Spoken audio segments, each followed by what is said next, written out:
me, please. Oh, thank you, my friend. I haven't got much time. You must find the boy. Find the boy and give him back his ring. He will know what needs to be done.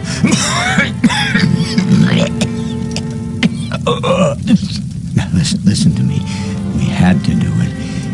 He did unspeakable things to us. We had no choice but to do as he said.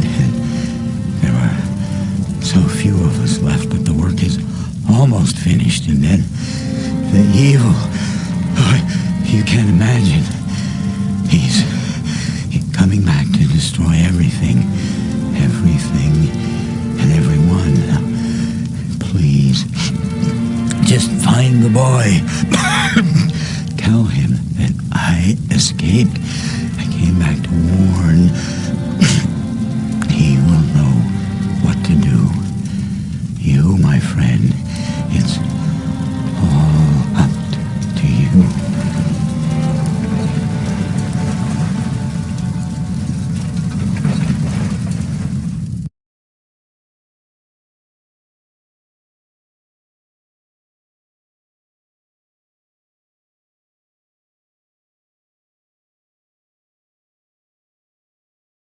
Can't believe it. I mean, you and then the Zeppelin and the fire. And the altar says that... Do you have any idea what all of this means? You speak! I mean, of course you speak. What am I, a blathering idiot? Wait, what did you say? Maybe I should be writing all of this down. I am at a loss here. I don't quite know what to do. I mean, you are the... Oh, of course you are. I mean, you do know who you are, right? Of course you do. What sort of brainless, half-baked question is that for what do you call yourself? Please, forgive me. I'm making a bloody mess of this whole affair. My name is Virgil, sir, and I'm new to the Panari religion. Your religion, and wait! I hereby dedicate, commit my life to the living one. I, Virgil, am at your service, sir. Yes, of course. You see, you're him. I mean, the reincarnation of what's his name? I can never remember. And I'm always getting him mixed up with the other fellow, the bad one. You, well, you know how all of those old elven names sound the same. Yes, right. Just give me a moment here. You see, the Panari, that's the religion that was formed around the things that he said. I mean, that you said. Oh, forget it. Let's start at the beginning. Or this beginning, since there is a lot more that came before this. You are the reincarnation of a powerful elf, who the Panari worship, and whose name is, right.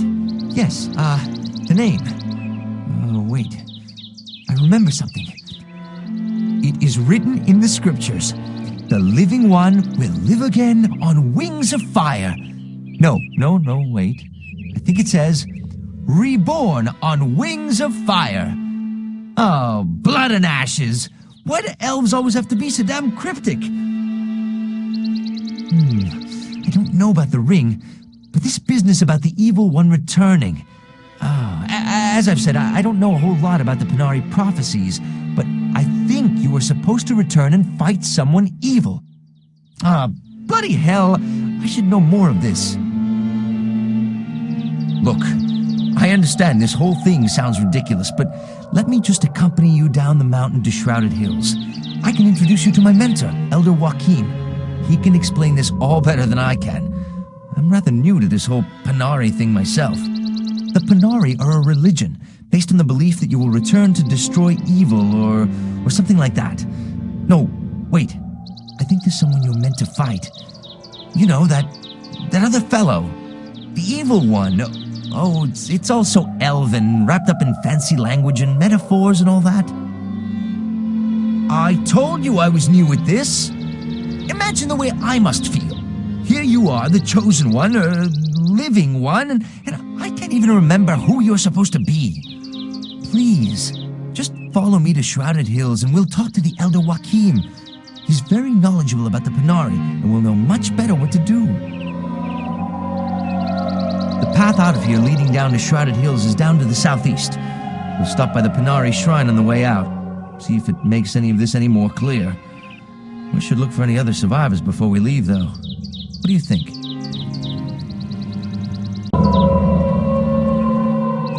What is this? It seems a strange flying device, but much smaller than the blimp. I've never seen anything like it. And isn't that an ogre among the wreckage? It seems very unlikely that an ogre would have the intelligence to fly such a complex device. Do you see that strange amulet that he's wearing? And that symbol on its face? I don't recognize it. Do you? Something isn't quite right about all of this. I don't remember the, scriptures talking about flying ogres and the like. We'd better get to Shrouded Hills and find Elder Joachim as soon as possible. And be careful. These wolves are none too friendly.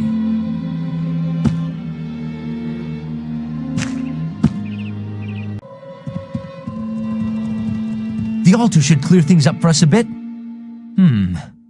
It says, and the spirit of Nazarene shall be reborn on wings of fire in hills shrouded in fog, and fight the last battle with the evil one. I'm sorry, but I don't know. I guess we better find out, considering you're supposed to fight him. Yes, of course.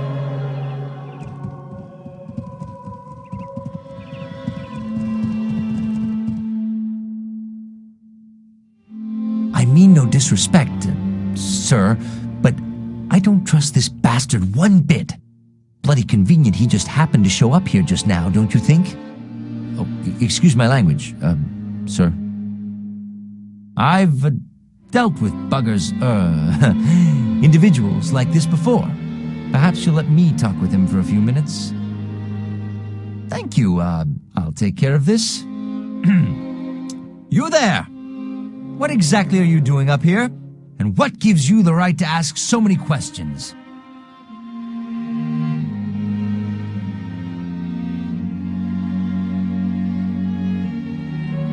Oh, really? Listen, I came from Shrouded Hills myself. It's at least a day's journey from here. There's no way you could have traveled here that fast. I think you're lying, sir.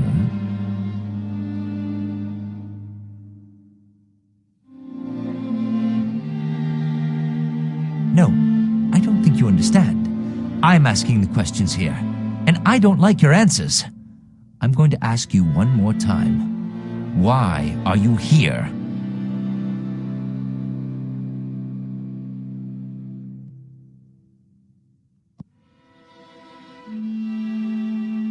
Oh, I think difficult is the best way, sir. I find that there's fewer questions afterwards. I'm ready to begin this discussion whenever you are.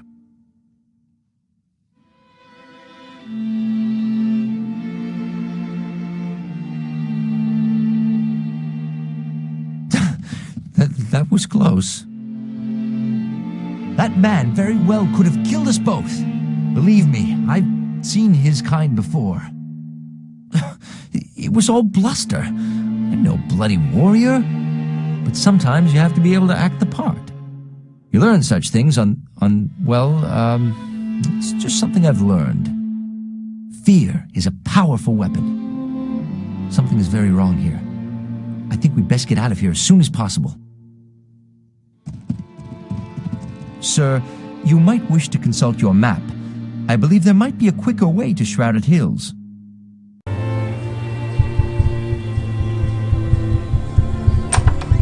Good God! What's happened here?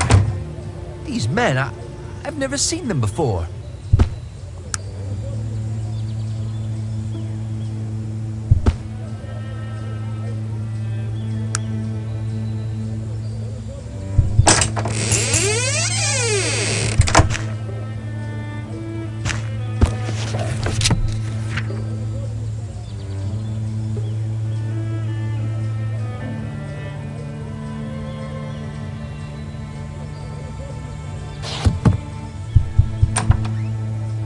What is it that you want of me?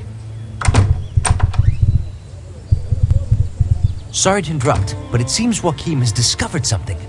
These individuals seem to be part of some larger plot. A plot against you. Yes, that fellow was awfully curious about the blimp crash and the ring. Perhaps just a little too curious. I don't think I believe his story about that fellow being his brother. I think we should heed Elder Joachim's warning and get out of this place as soon as possible.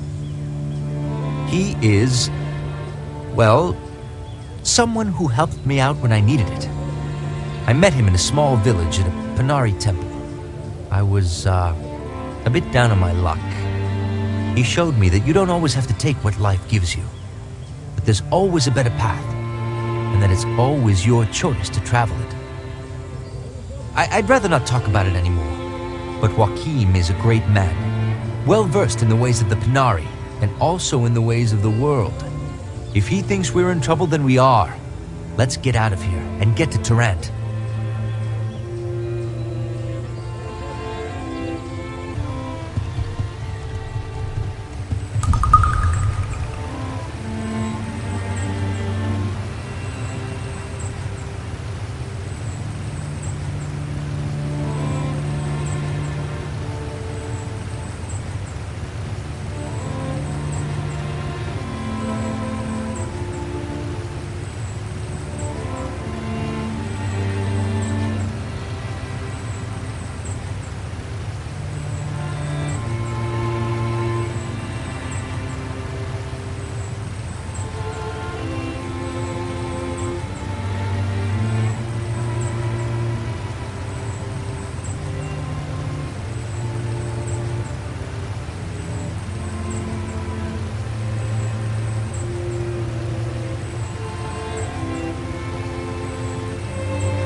Greetings, friend.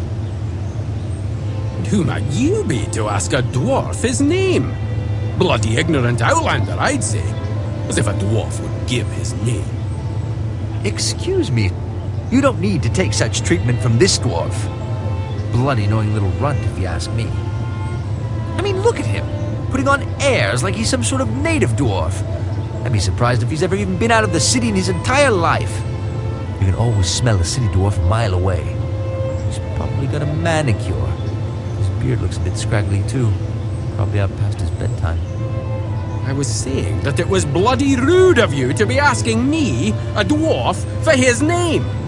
It's not something to be thrown out and away like the day's rubbish. I suppose you're none to blame, stranger. Perhaps I am a little quick-tempered myself. Please forgive my harsh words. You may call me Magnus. Well, dwarves are an ancient race, and our traditions run deep. A dwarf's true name, his family name, is a sacred thing, a thing of mystery and power. Magnus is my common name. If I knew you well, I'd also tell you my family name. But Magnus will do for now. Dwarven names are symbolic, a reflection of our history, who we are. A dwarf who gives just anyone his name has no respect for that history. It's nice to meet an outlander who tries to understand our ways. Well met, my friend. Now, how can I help you? What is it that you need to know? Yes, I do. And I curse the day I ran across the devils who own it. Ungodly bunch they are. I can only guess what goes on behind those doors. That building is the headquarters for the infamous P. Schuyler and Sons. What can I divulge, you ask? Where would you like me to begin? P. Schuyler and Sons is the oldest business in Tarrant, a trader in jewelry and the occasional rare or sought-after trinket or bauble. Their business reputation is untarnished, second to none. Strange. Strange doesn't begin to describe what they are. Do you know that no one has seen the supposed owner, Polonius Schuyler, or his sons in more than 15 years? And even then, the gentleman who saw them, a trader in gems from Ireland, died a week later from what they could only describe as consumption. Have you heard about the Eyeless Five? 8 years ago, there were 5 ruby pendants sold at auction through P. Schuyler and Sons. All the ladies who wore them were murdered, their eyes plucked from their heads. Who knows what atrocities are committed within these walls? People swear they hear strange noises within the building when the sun sets. Clanking of chains, moanings, muffled screams. Do you see the symbol carved above their name? The bird with the snake's head. Do you know what it is? The Derianka, the ancient order of the dead. I might ask you the same, my friend. You seem awfully curious about P. Schuyler and Sons. What brings you here? Interesting. I, too, am investigating one of their products. I saw it for sale in a pawn shop down the merchant's quarter, and it had their imprint. Would you like to see it?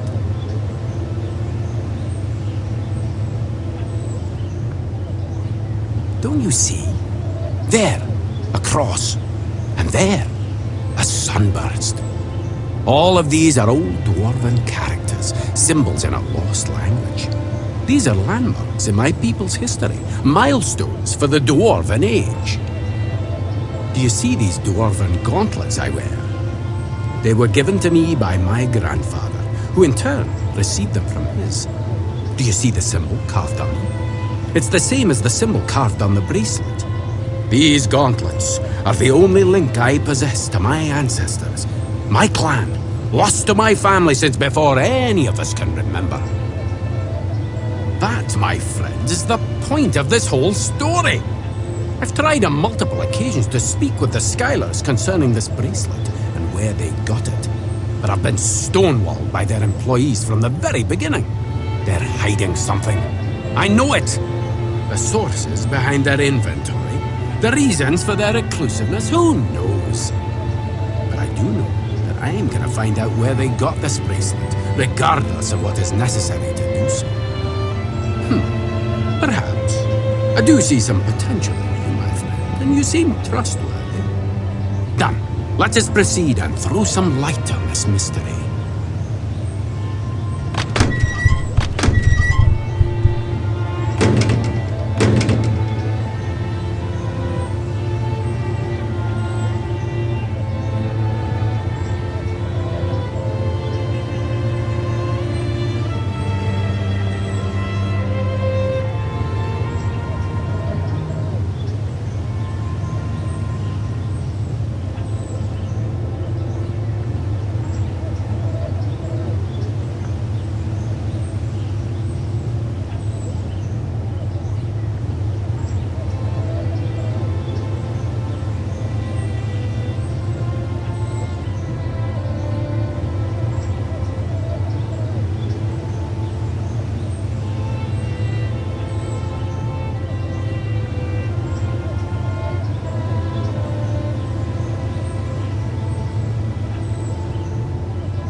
ancient dwarven burial ground.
I can't believe what's been done here.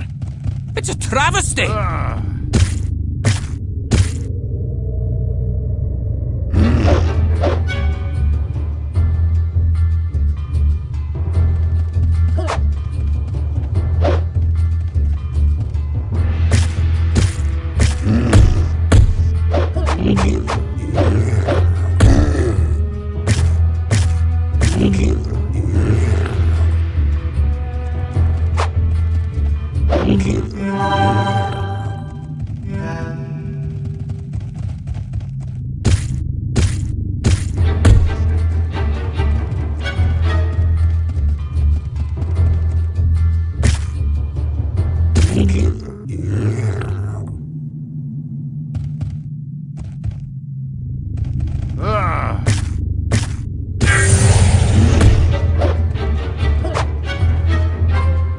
An impressive attack.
An impressive attack.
using dwarf and zombies to do this grisly work. These truly are my lost people, and their resting place has been desecrated. Yes, I agree. And I wish you'd stop going on about it, Magnus. I mean, these dwarves, even for the undead, they look a bit odd, misshapen or something. And the stonework in this tomb is atrocious. I'm not one to profane the dead, but I'd never claim these oddities as my lost people. What? Who are you to make judgments about dwarf and stonework? You're not even a dwarf, and you're bloody stupid as well. Primitive dwarves. Blech. Good. Then I can count on you to fight by my side.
Dare you speak of treaties with these creatures?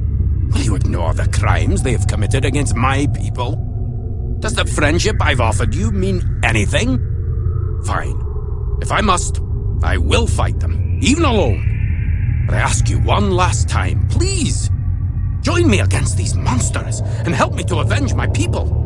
We fought together as brothers, as friends. I've bled with you. Don't turn on me now.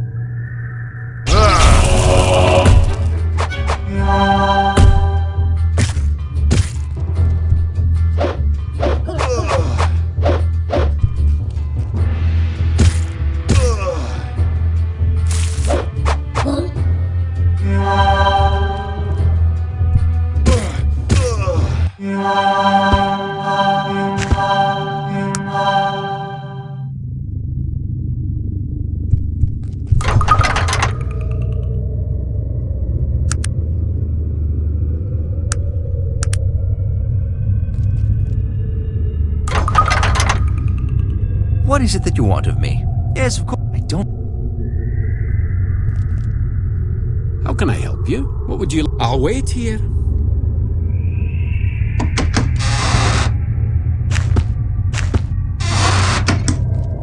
How can I help? It's about... What is it that you want?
Telegram sent by Elder Joachim. I don't know what to make of it. It seems that he thinks it's very important to find out why these men are trying to kill you. Much more important than being here to protect you. It is, blast it! I'm sorry, I don't mean to get so angry. I just don't have any idea what's going on here. All I know is that Joachim showed me a better way, a new faith, and now I'm involved in something even I don't believe. What do you think? All right. Listen, Tarant is a big city, and a man needs to watch what he does and who he talks to. Believe me, I know a lot about surviving in places like this. This and worse. Just keep one eye always open, and one hand always on your weapon. You can't trust strangers, and sometimes not even your friends. I used to... Well, that was another time. I know my way around. Just be on your guard and I'll be watching out for you as well. No, I don't want to talk about it. I'm sorry, I didn't mean to... There's so much I have to learn.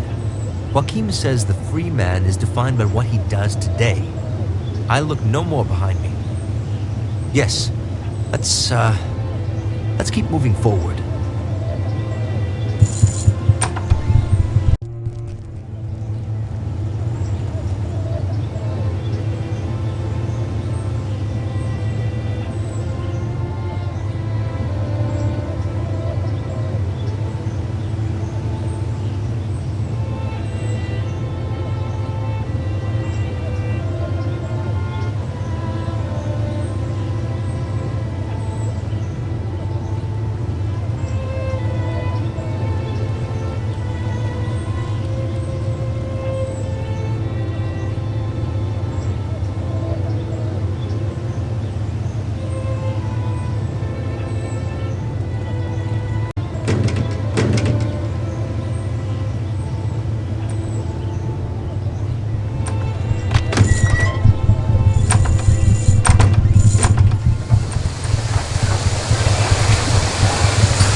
Allow me to introduce myself. I am Gilbert Bates, as I'm sure you have surmised. I'd like to extend my thanks to you, sir, for putting an end to the difficulties at my factory. I've been informed that there is a matter you wish to discuss. Great gods! How did you come by that ring? A gnome? What manner of tomfoolery is this? Are you certain it was not a dwarf? Yes, I am familiar with the dwarves and their customs. Tell me, was there anything distinctive about this fellow? By Alberic, I knew it in my heart. That was no gnome. It was Stenar Rockcutter.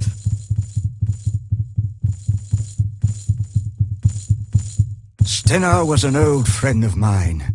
But for him to cut off his beard, by the gods, it's unthinkable. But please, tell me, did he say anything to you before he died? Did he say anything about me? The evil? What evil? And where did he escape from? Something horrible must have happened after I... Did he say anything else? I do not know. Even though dwarves reckon time differently than humans, he must have realized that I am now an old man. Perhaps it is because I was but a boy when I betrayed his trust all those years ago. That is quite the long tale. A tale of my shame, it is. It is ironic that my greatest mistake is that which brought me such wealth. As a youth, I was enamored of all things dwarven, so I sought out the nearest clan and attempted to impress them with my grasp of their technology. They laughed. It was obviously a novelty to them, a ridiculous human who had a natural bent towards technology. I suppose it didn't help that I was a mere 14 years old at the time. I became something they humored to entertain themselves. Stenar was the only one who truly called me friend in all those years, and betrayal is how I repaid his friendship. It was he who first showed me their steam engine, as he knew I could appreciate the beautiful intricacies of its design. They had left it to rust in a corner, as they had very little use for a device that would reduce the need for sheer physical power. Imagine a dwarf relying on a device to do his digging for him. It's preposterous. I asked him if I could tinker with it, perhaps improve on it, as I knew this was the key to becoming truly a part of the dwarven world. I quickly devised a way to use it to power a pump for draining the mines. When I fell all over myself trying to explain it to them, laughter was once again their only response. I knew I had to somehow gain their respect, so I hastily sketched some schematics and set out to prove my theory. The struggling human mining company that I brought the plans to offered me a share in their mines for the steam pump. I was ecstatic. I had not a care for their mines or their money. I desired vindication. When I returned to the dwarves to boast of my accomplishments and be welcomed into their clan, they were gone. The inventions came quickly after that, fueled by my anger and confusion. How could they have denied me my place amongst them after all my labors? Somehow I felt I could still prove myself to them. I continued searching for them in all my spare moments, but to no avail. But then they came, the robed ones. They appeared to me late one night, and they warned me to never speak of, nor try to find the dwarves again. Still being a mere lad, you can imagine the terror that put into me.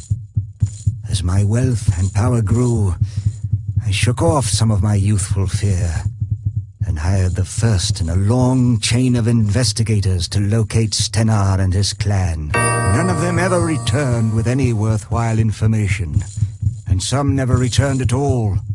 The ones that did told of vicious traps and creatures attacking them from the shadows, As word of these failures spread, it became more and more difficult to find souls brave enough to take on the challenge. He knew that ring would lend veracity to your tale. I gave Stenner that ring the last time I saw him, and now he is dead. If only we knew what he meant by the evil. I don't put much stock in religious ramblings myself, but if you feel it could help you to get more information on the Panari, you should go to their temple on the northern end of Lion's Head Circle.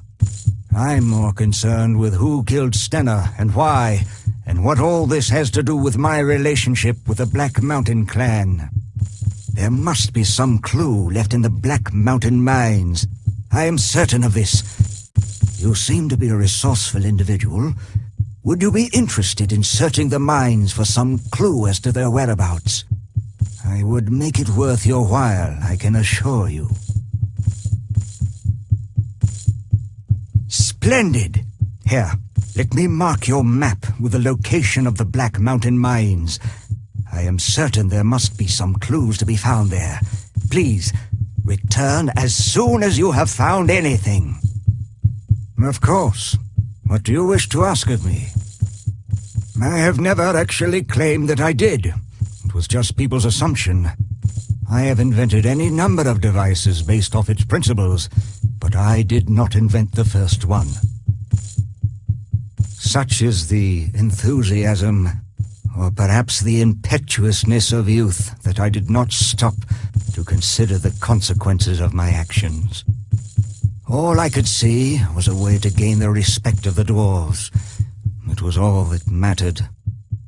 Yes, it is, and it torments me every day. I was but a child when the robed ones gave me their dire warnings, and I was terrified. They were explicit that I was not to reveal the origins of the steam engine. Of course.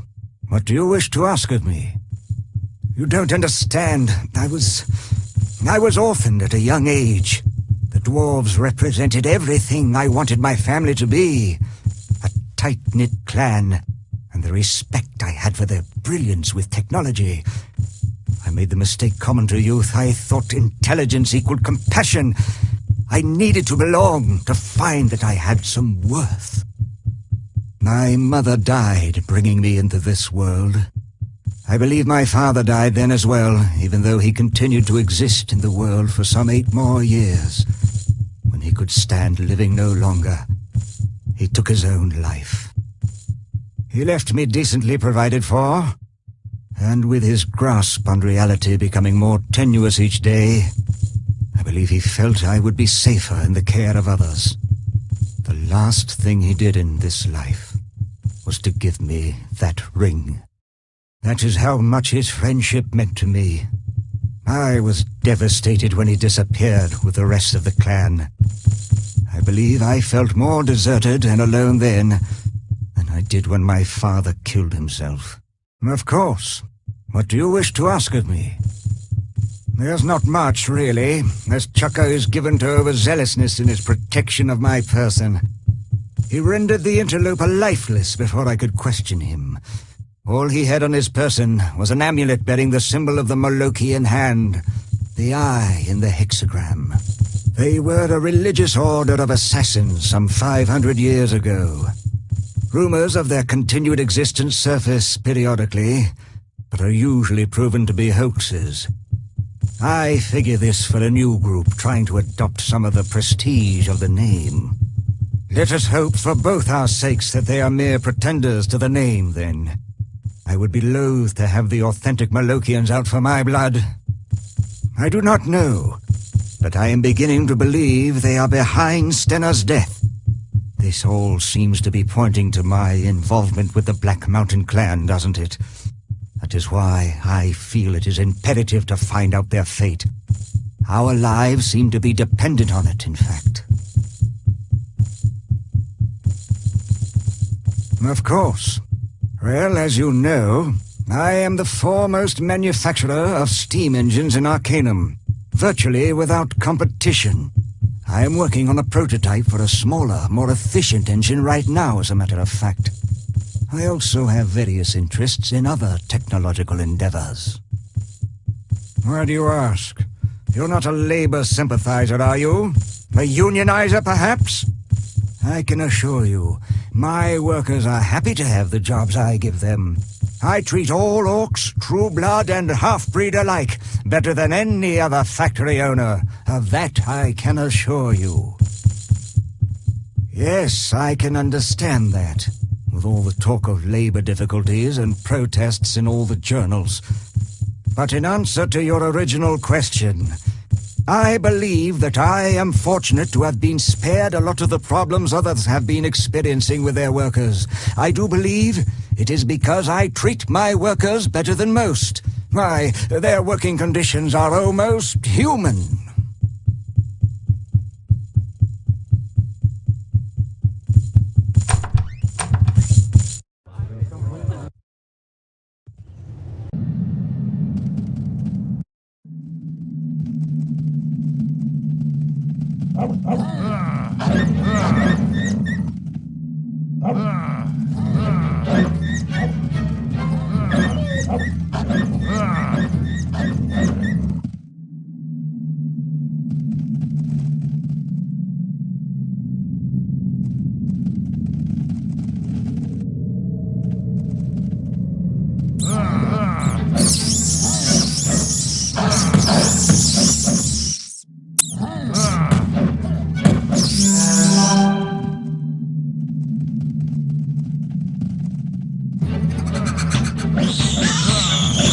That's the way to show those bastards, I mean... Good hit, sir.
show those bastards I mean, good hit, sir.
What is it?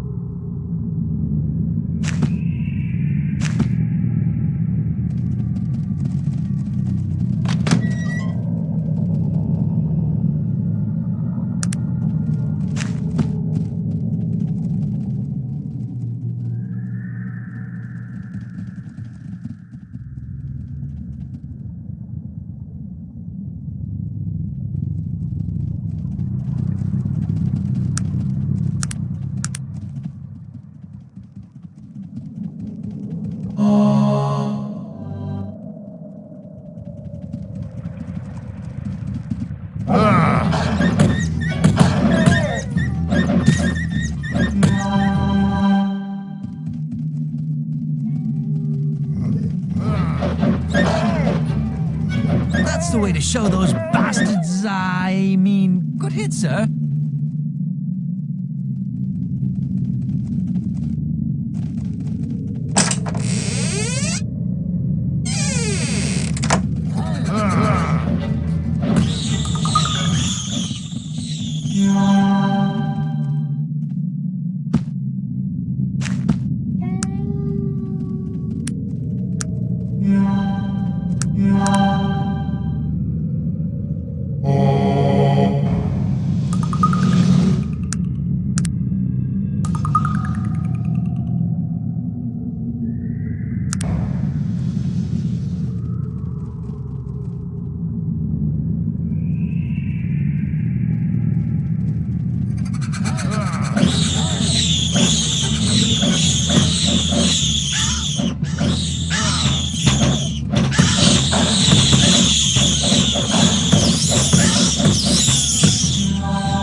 can I help you? What do you need to know? The Black Mountain clan? Oh, they're quite a famous clan. I'd tell you more, but dwarves don't talk about other clans when they're not around. You know, dwarven tradition. Sorry, I can't say more. What is it that you want of me? What can I answer for you?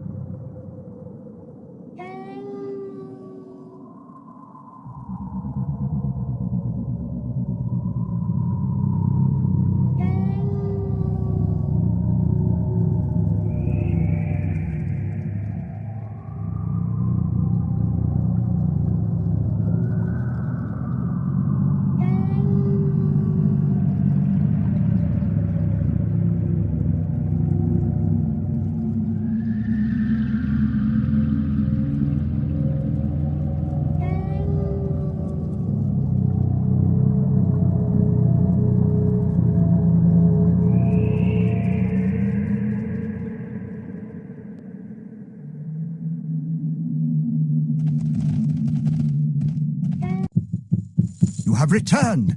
Tell me, what news? For the sake of the gods, out with it, man!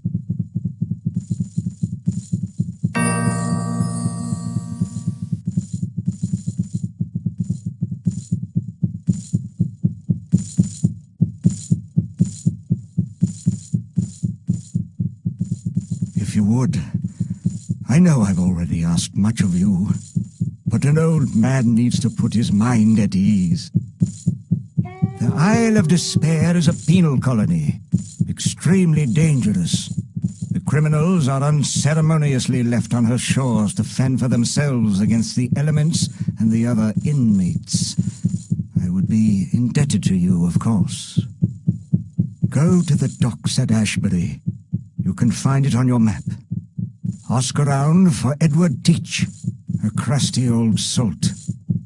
He is in command of one of the boats that I use for special jobs. I trust him implicitly. There are rumors of a somewhat less than virtuous career on the high seas, but he's a good man should a difficult situation arise. I'll wire ahead to tell Teach to expect you. Chukka here is quite beneficial to have around for protection. If you're interested, you might be able to persuade him to accompany you on your journey. Of course. What do you wish to ask of me? Oh, one more thing. I would like to purchase my ring back from you. I'd give you 200 coins. It would mean quite a bit to me. My father gave it to me before he died. Much obliged. I will speak with you when you return.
What is it that you want of me?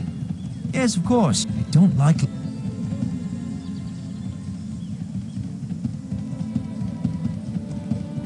How can I help you? What would you like me to... I'll wait here.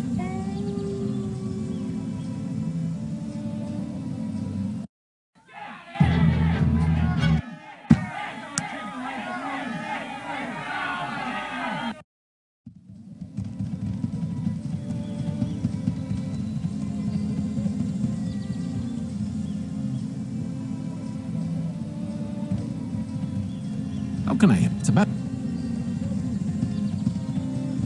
What is it? I'm ready.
Returned.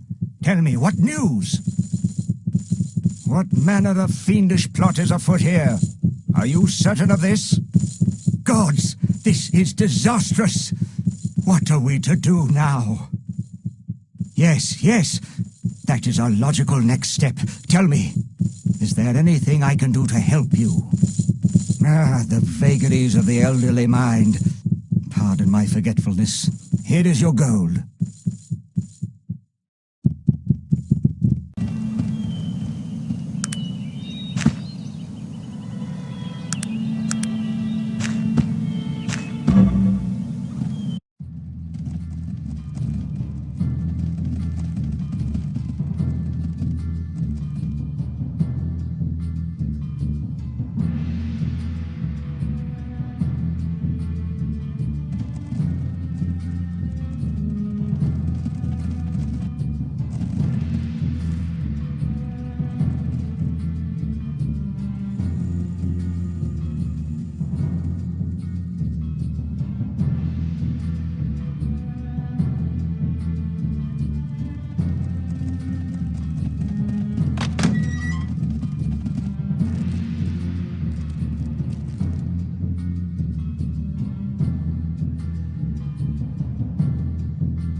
dares disturb the exile of Thunderstone?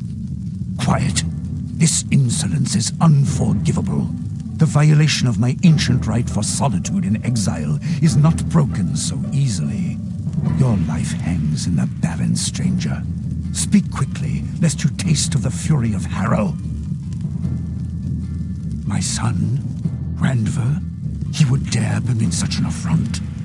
I've come here to writhe upon the blade of my sorrow, to live the 1,000 deaths by the ancient right of kings.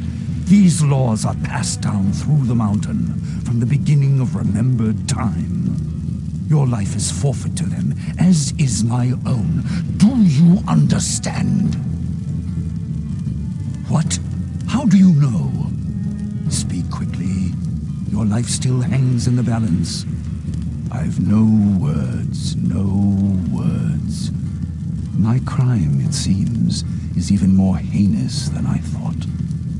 I deserve much worse than this mere isolation.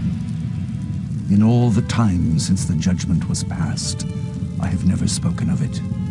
My shame has held my tongue. It seems that very shame shall now, finally, bring the betrayal to light. A delegation of elves sent from the Silver Lady herself. They came not long after Bates had built his first steam engine. Technology in the hands of the human had spread and advanced at an alarming rate, and the elves were hit first and hardest. There are many reasons. Humans, in comparison with the other races, live such short lives. Because of this, I believe that every human action is motivated through fear. The fear of death. You would think that this was a relative issue, that humans would learn to live with this limitation and accept it. This is not true. And therefore, humans, when confronted with any situation, see it through the veil of their own mortality. Achieve, advance, perform. Humans are constantly driven by the shadow of their own death. This fear, unfortunately, clouds their judgment, deadens their sense of right and wrong. Humans act first, think later, and feel last of all. When Bates was given a look at our technology, he was overcome.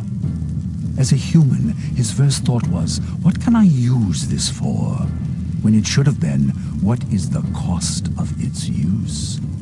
Technology exploded in their hands because they are not burdened with our longevity.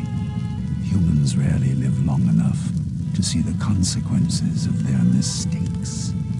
The Silver Lady is Mother Queen to the elves. She is very old, much older than I, and very powerful in the ways of magic. No, I'm not sure if any but elven eyes have ever been laid upon her. Over the years, we have corresponded through messengers. Elves and dwarves are very different, and we tend to stay away from one another.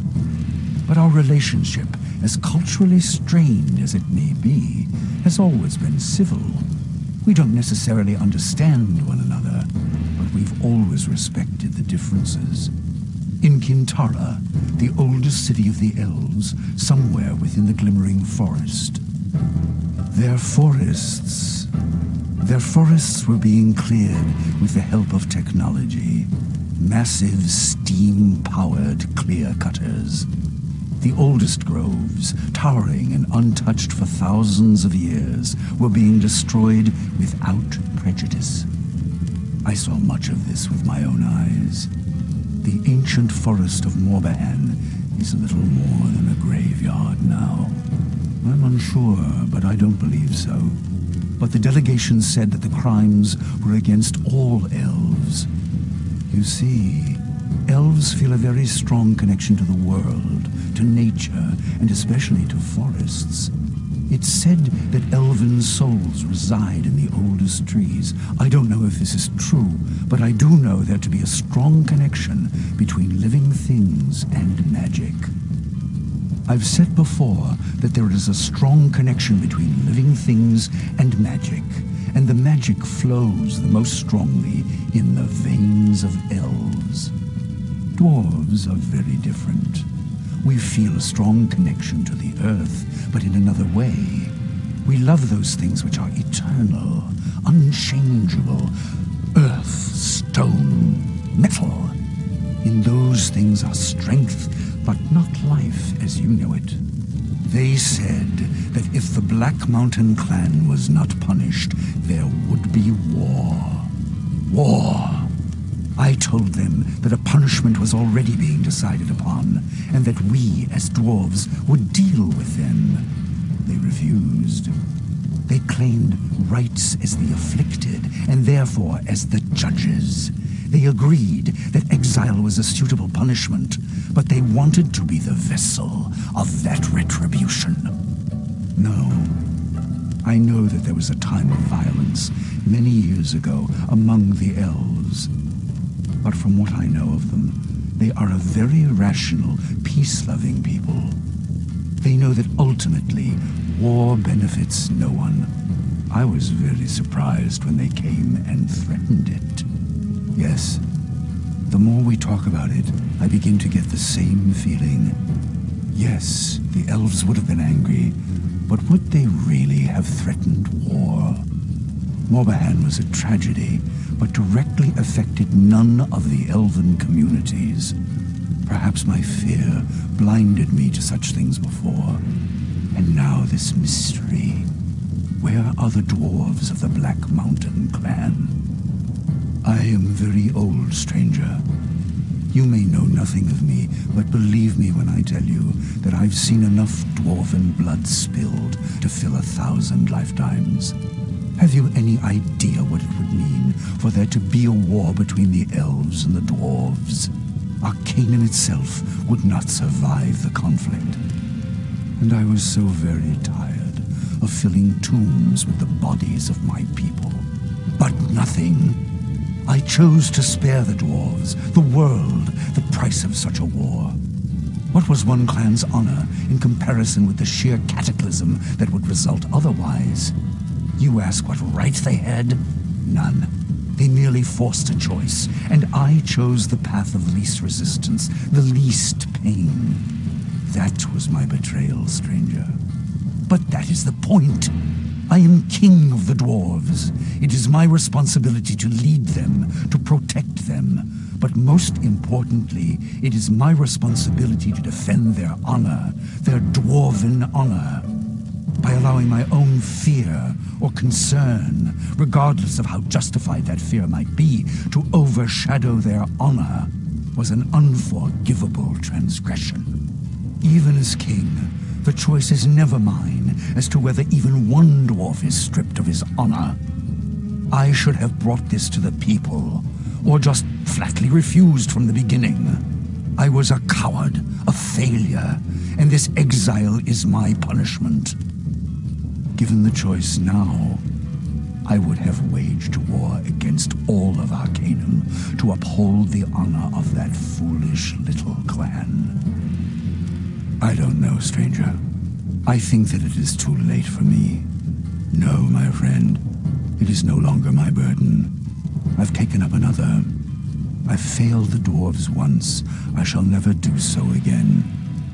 Leave me here. Tell Randver he won't be seeing me anymore. I see now that the price for my cowardice is even more costly than I'd imagined. My poor dwarven brothers. I'm so very, very sorry.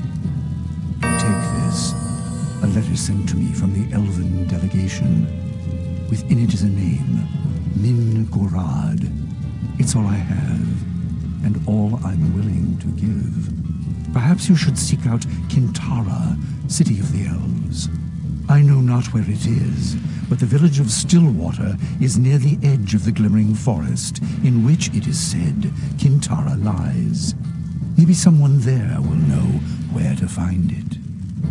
I'll say no more. Leave me. I return to my exile. I am nothing. I'll say no more. Leave me. I return to my exile.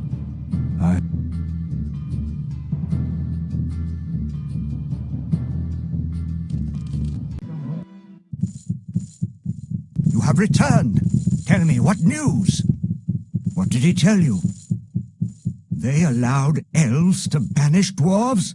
What in the name of all that is holy is happening to this world? Well, what do the elves have to say about all of this? Excellent. It is some more gold to help you on your way.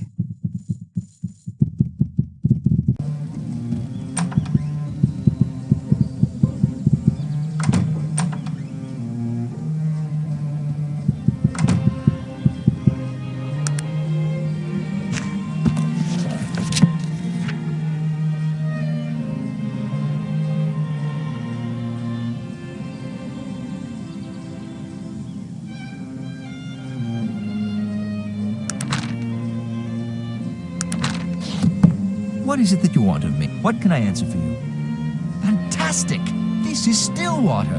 They have that cult here, Gushana or something. They have an orgy every year and call it a religious festival. We should go speak with some of the locals, eh? What is it that you want of me? What can I answer? First dwarves and now the elves. This insanity is going to drag us all over this continent. Kintara is located somewhere in the Glimmering Forest, I believe. We'll need to go to Stillwater to find someone who can give us directions to it.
Greetings.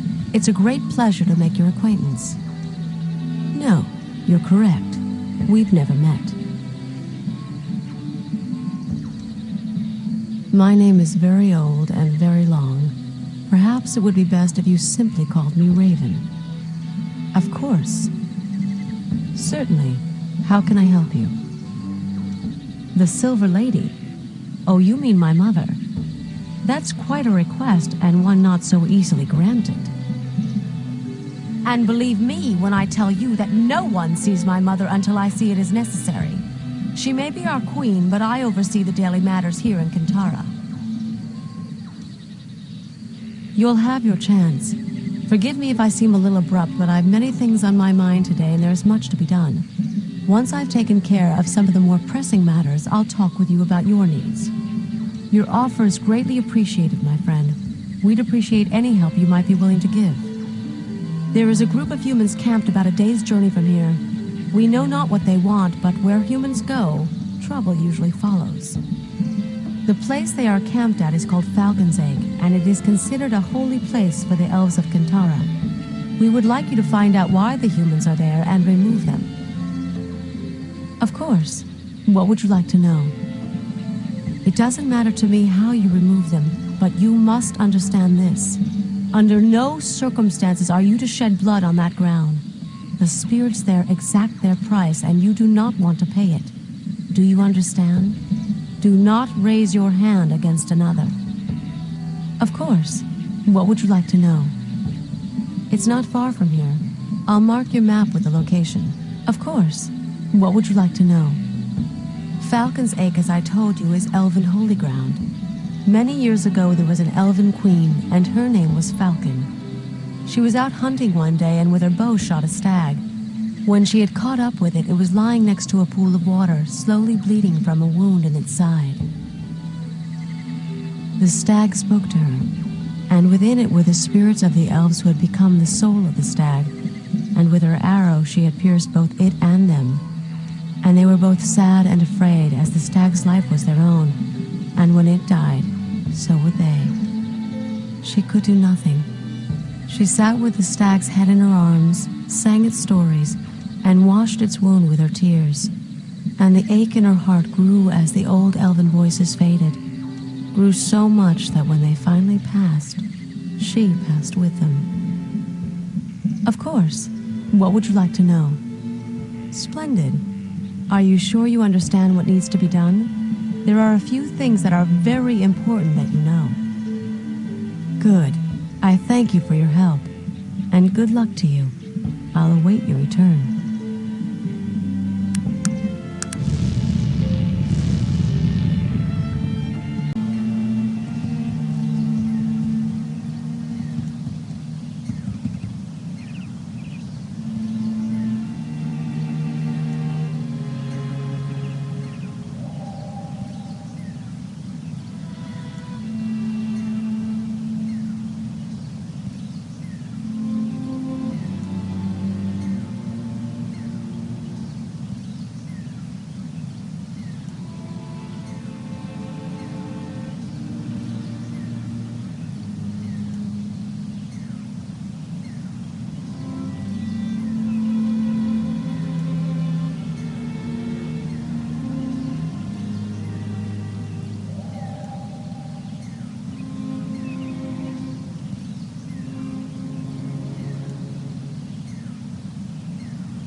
How can I help you? It's about...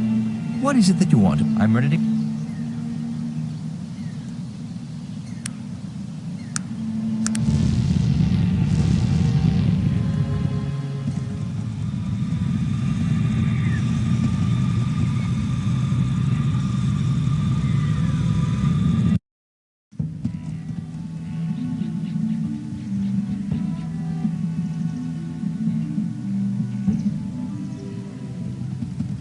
Ah, it's wonderful to see you again. Certainly. How can I help you? Thank you very much. Your help in the matter is much appreciated. Now, what was it you needed to speak to my mother about? A dark tale full of pain. And it would seem that the blame lies with us, the elves. I do not, and none of the elves who live here bear it. But it bothers me very much, pulls darkly at my heart and mind. There is another possibility, one I'd rather not think of. No, you need to speak with my mother of these things. She will know what to do. She's just beyond the large door behind me. But be warned, my mother is a magical being of great power. Her spirit swims in the flow, and sometimes she is more of that world than this one. What she sees is not always what we see, so her answers might seem strange to you. Ask what you wish to know, and listen. When you're through speaking with her, come and find me. Hello. I welcome you, traveler. I know you've come far, and I've expected you for a long time now. I've seen you approaching from both east and west, traveler, and you bring them with you, all of them. They've no choice but to follow. I know. We speak different languages, you and I. The things I see, wrapped in the past and the present, and shrouded in the veils of magic. I cannot translate my visions into your own. You must listen, traveler. Listen and learn to see. What is it you seek, traveler? Mingorad, an old name, traveler. Oh, a man is screaming and carves a key with his fingers, and the birds have plucked his eyes out. And the wolf watches, motionless, his paw in the air. A tear in the curtain, and only darkness beyond. A ragged wound, mended with a ring of blasted stone. A hand that sees, but is blinded. A man draped in truth, wearing a mask. And they hide, the lost children, they hide. A gray mist, even to me. But there, he runs, dropping veined and painted leaves. And the flock comes, talons outstretched, and wings of fire, and he is consumed. But the leaves... Run quickly, traveler. Find what was left behind. In the place of smoke and water, he is there. He is there.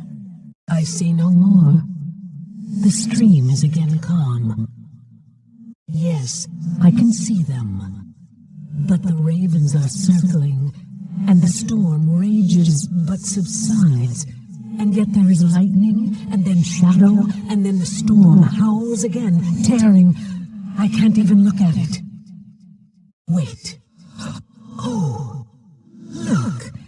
They've taken in a small child with machine dreams and hands of hinged metal and a heart in which coal burns brightly.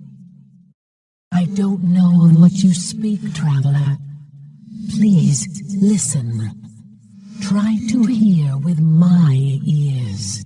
I see a flame atop a hill, burning so brightly, and below a field of wheat around a pool of water, and the flame spitting fire and consuming the wheat and the lake, and losing itself as well. It's dark here, so dark, and the flame is here too, but this flame burns black onyx and cold, and shadow is its child. Are they here as well? I can't see that far. A plane of mirrored glass, a sky of white, a lone figure. Wait, which is the reflection? I'm unsure. That is all I see, Traveler. The riddle is created by you. Do you have anything else you'd like to ask? The living one? Oh, Traveler, why would you think I would know of such a thing?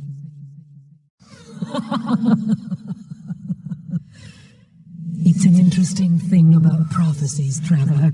They're no clearer to one such as myself, living both in and out of the stream, than they are to you, walking the shore.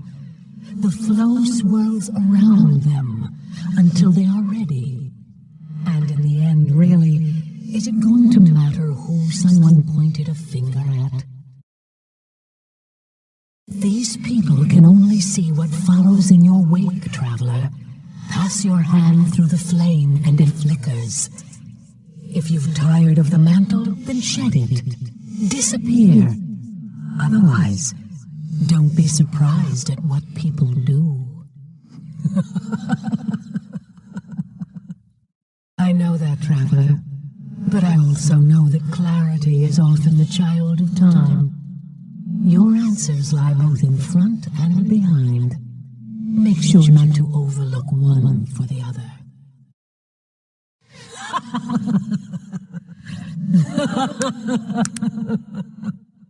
I go now, Traveler. We will meet again, though I'm not sure on which side. No matter. Farewell.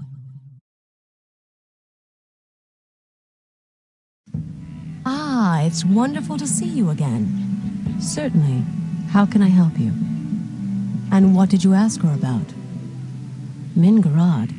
What did she see? What the Screaming Man and his key represent, I have no idea. But I do know that the official symbol for the city of Caledon is a wolf, with one paw raised in the air. I'm not so sure. Remember, my mother's visions are shackled by neither our eyes nor our time. The events she describes might be in either the future or the past. Let's Mingarad. What did she see? There's something about that entire vision which pulls at my memory, especially the ring. I'll think about it further. Mingarad. What did she see? I have no idea. Interesting. That's the ancient symbol of the Malokian hand. Do you know of it? The Malokian hand were assassins for what used to be known as the Darien Ka, the ancient order of the dead.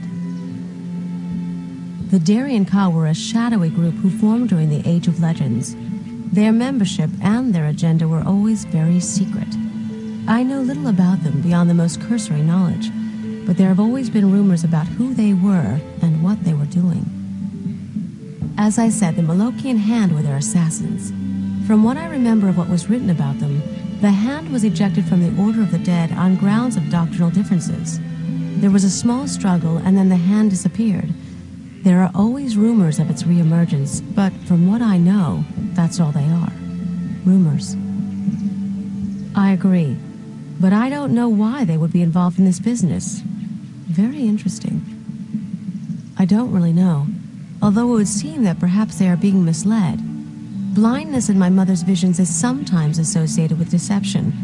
As far as the man in the mask was draped in truth, I have no idea. Mingarad. What did she see? This one is the most interesting of all, and it seems that my fears may have well been correct. Do you remember when I told you that the name of Mingarad bothered me in some way? Well, I believe that may have been so because Mingarad is a dark name. A dark elf name. Do you know of the Dark Elves? It's a long story, but sometime during the Age of Legends, many years even before my mother was born, there were a group of elves who separated themselves. There were philosophical differences, and they were no longer welcome in our forests. Those elves became what we know as the Dark Elves. They believe that this world and all of its races are subject to elven rule. They believe that elves are superior because of our close connection to nature, our power in the ways of magic, and the longevity of our physical form. They see the other races as bumbling children who need our guidance, regardless of its severity. I believe, well, let us say that I don't always see eye to eye with those in Kintara concerning the rightful place of the Dark Elves. My role here is as protector. I will do so regardless of the cost. The elves of Kintara, in fact all other elves, believe that everything and everyone has a rightful place in the experience which forms this reality. Elves feel that very little, if anything, ever happens that isn't part of the natural progression of that state. They feel no superiority because of their advantages. That is just the role they have been picked to play. Unfortunately not. The Dark Elves are seen in the same light as everyone else. They have the role and they are playing it. I believe, well, let us say that I don't always see eye to eye with those in Kintara concerning the rightful place of the Dark Elves. My role here is as protector. I will do so regardless of the cost. My mother's vision of the lost children was referring, I believe, to the Dark Elves. They were hidden from her because they are hidden from all of us. Through magic and isolation, we've not seen where they live for almost 500 years. There was a man many years ago who had come to the Glimmering Forest to study the elves, and I remember that he was very interested in the Dark Elves especially. There were rumors about his capture by them and an escape. As I said, he was a researcher, a strange little man, a bit overdressed, but kind-hearted and very intelligent. I was young then, a mere 160 years old. He was the first human I'd ever seen. His name? It was a long time ago, but I remember because he said it so often. I think humans just like hearing the sound of their own names. Terwilliger. Dr. Renford A. Terwilliger. I can hear him saying it even now. I don't know. It almost seemed in the vision that the flock who consumed him were more interested in the leaves. And my mother even said to find what was left behind, these leaves might very well be what we're looking for. She could mean almost anywhere. But if I were to make a guess, I'd say she was talking about the human city of Tarant. It lies in the Gulf of Morbihan, and its, what do you call them? Factories are always belching smoke into the skies. That and I know that Terwilliger was from there. You have a place to begin your search, my friend. It would seem that if you need to find this Mingarad, you're going to need to find the village of the Dark Elves. The only person who might know where they are is Renford A. Terwilliger. He may or may not be in Tarant, but it's a good place to start looking. You impress me, my friend. Few are those like you who would take this burden upon themselves. You've earned my respect. Return to me when you've found the Dark Elves, and tell me what you uncover. We will have much to discuss.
Greetings.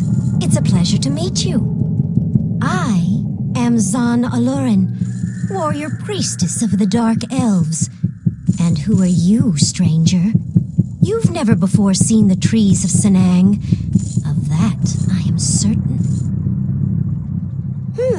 Honesty. You surprise me. You take a large risk in exposing yourself to me, especially considering what you are. I don't know exactly who you are, but I do know that you don't belong here.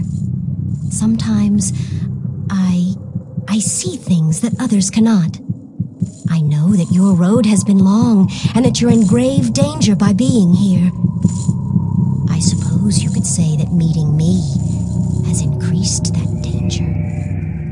That still remains to be seen, but unlike many of my brethren and sisters here, I am seeking answers to difficult questions. Blind devotion to a cause is the easiest path to take, and the most foolish. I wish to shed light on the path ahead and choose the best way to travel. Those answers, I think, begin with you. I see things. When you walked into Senang, I saw something around you. A great latticework of wood and iron, and it carried a great weight, which weighed nothing at all. These are the visions I see. What they mean, I don't always know. But I do know that you are somehow important to me. What do you know of the Dark Elves? Do you know the differences between us and our cousins in Kintara? Then you know that the Dark Elves, like Aranax, want Arcanum to once again be ruled by elves, and elves only. They will stop at nothing to make this a reality. They've already done much, and are still doing so. Yes, I am. I am a Dark Elf. Sometimes that is a burden. I don't know exactly what I believe anymore. I see visions, and these visions tell me that there is something very wrong with what the Dark Elves are working for. Something very wrong with all that they have done. Perhaps not. I do not wish to betray them, nor do I wish to betray myself, or you. And I can't say that in the end, I won't betray one or all. Perhaps it is best that I leave all of this. You would have me, knowing I can make you no promises, knowing that my own answers will always come first. And you have no idea where we are going, and I will not tell you. Not yet. Not until I am sure of the right choice. Yes, I will join you on your quest. It may be that I can help you. I pray for your sake that I am not your or the world's undoing. What is it you need? What would you like to know? This is Senang, the home of the Dark Elves. I recommend you tread carefully here.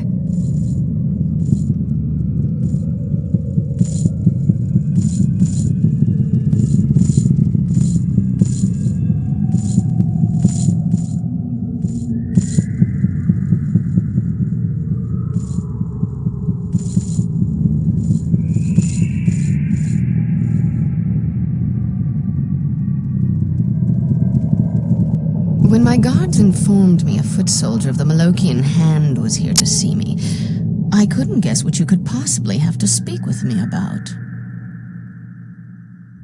Judging from the Hand's famed reputation, I assume you were here to tell me that the survivor has been located and eliminated. Involved? In what way? I don't think we need to worry about the Panari. They are harmless. I think you are searching for anything to excuse the Hand's inability to locate the survivor. Look here, Malokian scum. I don't take kindly to your foolish posturing. Ask me what you need to and get out of here. And just what do you think we are keeping from you?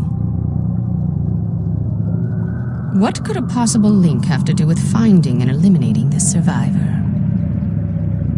The only link between them would be information that the escaped dwarf passed to the survivor. We don't believe they had any knowledge of each other before they boarded the blimp. We cannot be sure, obviously, but we assume it has something to do with why the dwarves were banished to the void. Sadly, Stenar, the dwarf from the blimp, was one of the most skilled engineers. His loss set our timetable back a fair amount. After all those years of trying to concoct a plausible excuse to banish a group of dwarves, that young fool stumbles in there and walks away with their cherished technology. Aranax himself couldn't have dreamed up a better scenario. What did he expect? He has them constructing a technological gate to weaken the ward so he can re-enter this realm, and he's surprised when one of them escapes through it? Stenar had absolutely no magical aptitude. He was able to slip through the smallest opening without any danger to himself. If someone of Aranax's magical power were to attempt to come through before the rift was big enough, it would be an excruciating death, to say the least. What is it now?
Excuse me, I have something I need to talk with you about. I have to leave. There's something I need to do. Something I should have done a long time ago. Listen, I'm sorry things have to be this way. I stayed with you as long as I could. I tried to forget. But it burns within me, won't leave me alone. I have to go to Caledon. If I can, I'll return to you. If not, well, I wish you the best of luck. I'm sorry. I have no choice. I can no longer live with it. I must go and do what must be done. Farewell, living one. Forgive me, but I must go.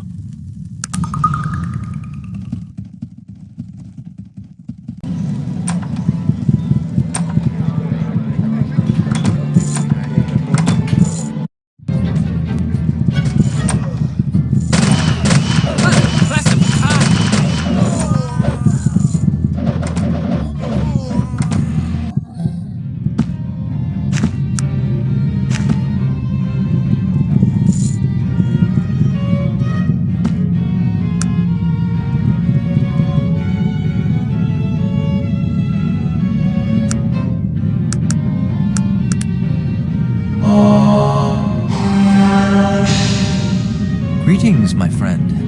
It seems we both have come a long way. Thank you. Thank you for bringing me back. These men, they were the men who killed my brother, Lawrence. I had come here tonight to confront my past, once and for all. I knew that it would most certainly lead to my own death, but I just couldn't run from it any longer. Yes, it no longer holds any power over me. Before I met you, before I met Joaquin, I was very different. I was a criminal, really. An evil man. There's no other way to say it, and I don't mind admitting it to you now. I lived my life like a dead man. Well, at least in the sense that I used to view such things. I cared very little for anything at all. I lived only from moment to moment. No sense of right or wrong. I stole or lied or even killed with no thought for morality or consequence. And the men I associated with were the same way. Such lives feed upon themselves. My family moved to Caledon when I was younger.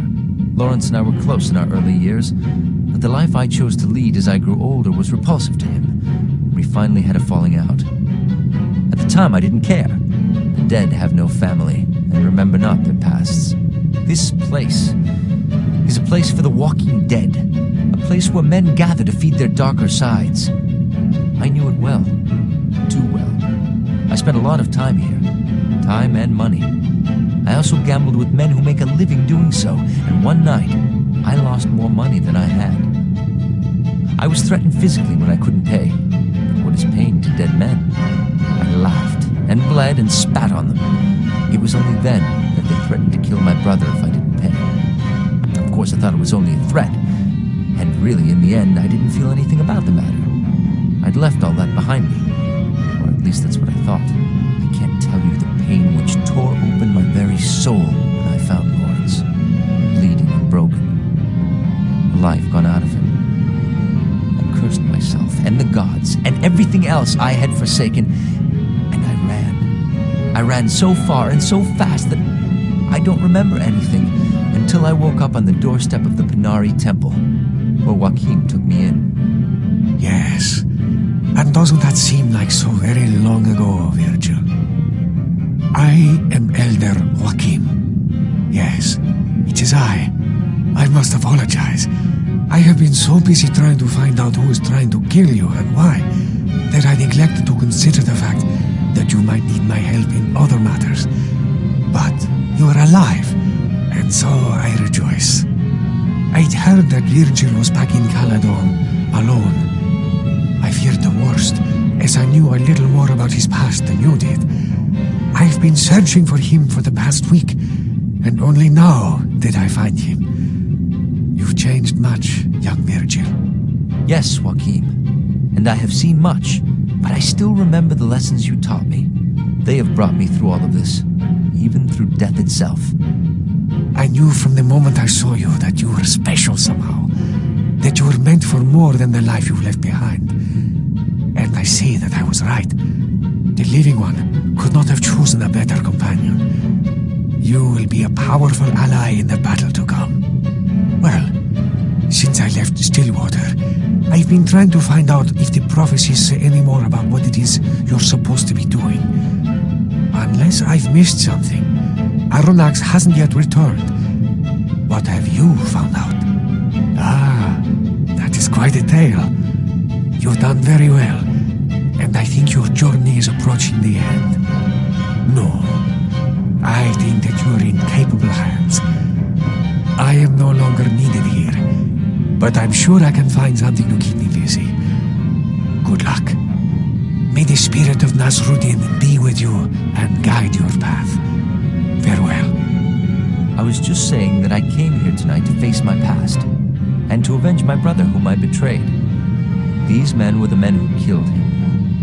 I knew that I wouldn't survive, but the weight of his death, and my cowardice, were too much to bear any longer. Here you found me. Yes, of course. It was, well, peaceful, I suppose. I remember very little. I have memories of a gray place, warm, silent. There was no pain there, no suffering. and I remember feeling that it was boundless. A place that was no place, not a prison nor a punishment, but freedom without end. I did in a strange way. You've no idea what it's like to let go of everything that constitutes our struggles in this life. Pain, greed, envy, guilt. It's liberating, even in its emptiness. I can honestly say that I wanted to come back, to finish what I'd began with you, but that a small part of me wanted very badly to stay. And I think that I carry that gray place with me always. A small piece of death. Yes, of course.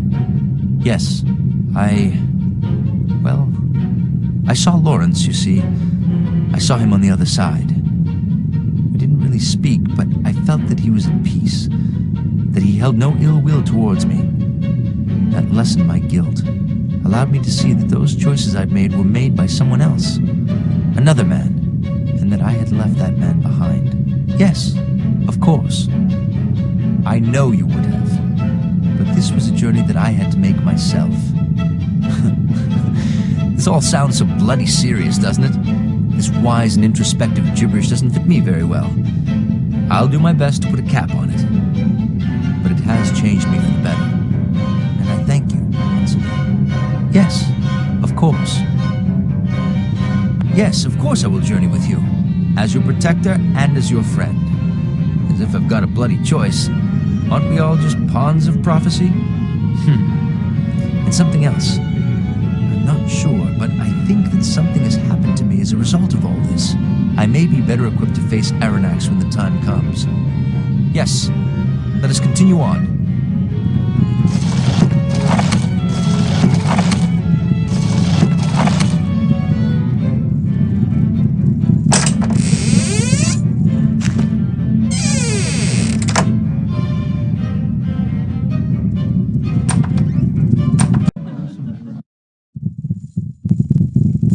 Returned. Tell me, what news? It can't be. What possible purpose could that have served? But why? And to think my life has been conducted under the shadow of guilt for no reason, save it fit the heinous machinations of the Dark Elves. I must think on this. But here, please take these coins for all your troubles. You have returned!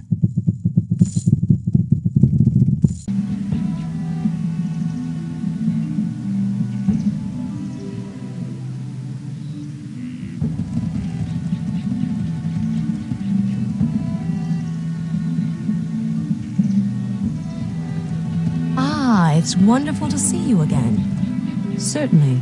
How can I help you? I'm so glad you returned safely, so very relieved. Are you hurt? Perhaps you need some healing. Very well, perhaps another time. What news do you bring of Midgard? Did you find him?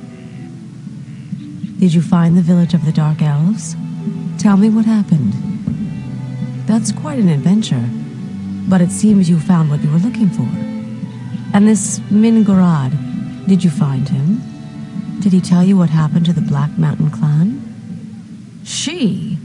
And what did she have to say? You were there long enough. Obviously, you two had much to discuss.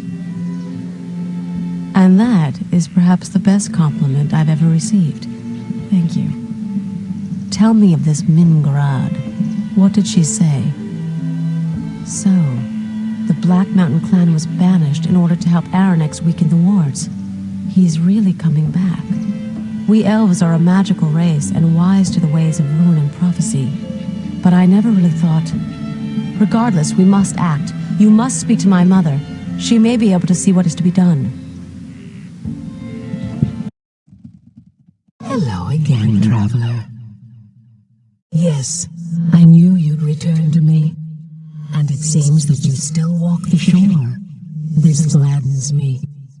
It means that you've chosen the right path, traveler. At least, right in the way that you see things. I am happy for you.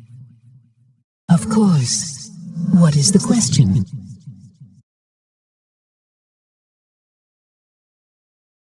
Your answer lies with Nazarudin.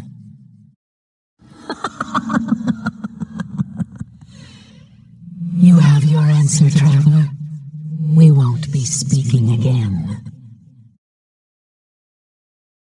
What is it that you want of me? What can I answer for you? The Silver Lady told us that our answer lies with Nasruddin. I do not think she was referring to you, eh?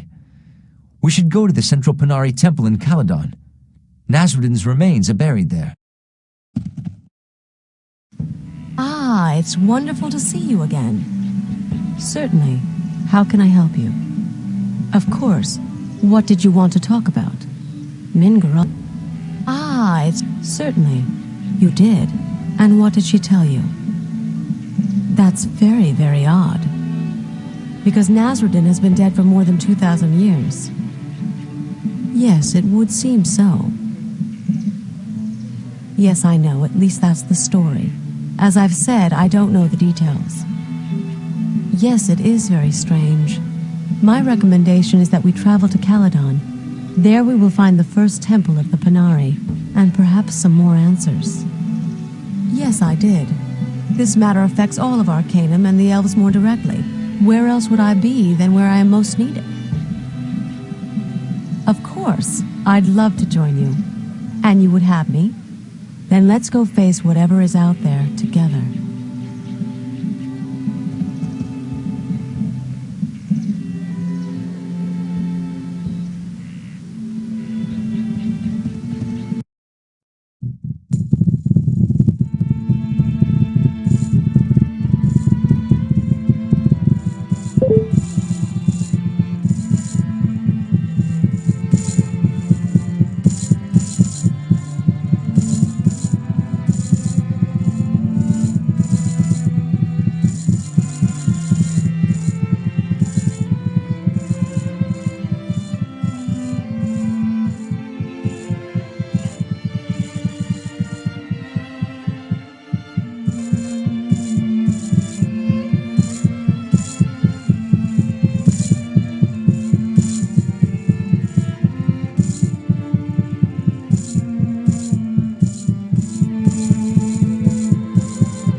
What do you want of me? I did not choose to live on this island for its ambience. I chose it so I wouldn't have to entertain fools. Leave me be. I'm no one of any importance, just an old soul who wishes to be left alone. As I have already asked of you, I might point out. Ah, searching for the great Nasruddin. Ha! The great Nasruddin. What was so great about him? Damned fool, if you ask me. What? How dare you, old man? Do you have any idea who you're talking about? Nasruddin was the wisest and most benevolent elf in the history of Arcanum. He saved us all, and that includes you. So I recommend you keep your comments to yourself. Oh? And you think you know about Nasruddin, young man? Who are you to tell me about that old worthless elf? Worthless? What I ought to... No, I'm not going to sink to your level, old man. Nasruddin would have had more patience with men of your kind, and so will I. You don't have to defend him. Oh, of course you don't have to defend him, young man. The old elf was completely incorrigible. There's no defense whatsoever for individuals of such low character as he. You've chosen well not to waste your words on the likes of Nasruddin. You're testing my patience, old man. Another bad word about Nasruddin, and it might just be the last one you say on both feet. Do we understand one another? Virgil, perhaps you ought to keep your voice down with our new friend here. Ah, now there's the voice of reason, and from such a beautiful young elf. You know, in my younger days, I knew a girl who looked a lot like you. She had the most wonderful name. Let me see, what was it? I suppose it would translate to something like the Silver One. Yes, I also know someone like that. She used to tell me about a great man she once knew. She told me that he taught her a great many things, that he was much like her own father. Ah, yes. Make sure to pass on my greetings to your mother. She was such a wonderful child. And it seems she has a wonderful daughter as well. Greetings, Princess Raven. I will pass on your greetings to her. It will make her very happy to know you are here among us. Greetings, Nasruddin. I would say in all my glory, but I'm afraid I haven't any left. No. I delivered the world to Aranax. I put in place the system that he felt was his for the taking. I even imparted my elven arrogance to him. I must bear full responsibility for his actions. You do not understand. He was my son. I taught him everything. Only to see him be carried away by his youthful temper. I should have seen it. There must have been a way to stop him before it came to what it did. It started in the Age of Legends. I was young, headstrong. I thought I could take on the world, and I did. I fought the good fights to protect the lesser races, as I arrogantly called them, from the chaos that raged everywhere. Dragons, demons, evil sorcerers, I fought them all and won. And this, all before even the days of the Elven Council. I gathered a group of idealistic mages together, and we created an Elven Council, for the good of all. We really believed that. For a time, I suppose it was even true. I really believe things began to change when we discovered a way to banish things from this plane of existence. It was the ultimate weapon. Once something was banished from this plane of existence, it could never return. With ultimate power comes ultimate responsibility and ultimate corruption. We were quick to use it on new and ever more terrible threats. The Bane of Kree, Krakatur, Gorgoth, Kurgan. Sometime during all this heroic carnage, my son came of age. I quickly ushered him into the council, amid some of the others' protest about his young age and inexperience. And then it all came crashing down upon me. Look, are you certain you really want to hear all this self-pitying drivel? He had taken it upon himself to keep the balance, as he termed it. He believed that being a member of the council validated any course of action he chose to pursue. This meant attacking anything he saw as a threat, such as a city that had begun building advanced technological devices. Vendegroth, it was called. He warned them to cease their destructive behavior and destroyed one of their factories to underscore his point. Justifiably afraid for their very lives, they swiftly constructed a device that could destroy even the most powerful wizard. He responded by calling on forces that few of us had ever seen, and wiping not just the city, but the whole province of Vendegroth from the face of Arcanum with one blow. He felt himself betrayed when the Council condemned his actions. He showed no remorse. In his arrogance, he was sure he would be vindicated. I cast the deciding vote to banish my own son. If I must die, I will be the last, he screamed as he hurled the spell that brought an end to the Council, the Age of Legends, and my will to live. It was a harsh dawn that morning on the plains of Brodgar, and it was there in the shadow of the Black Spire that our armies met in the most terrible battle that Arcanum has ever seen.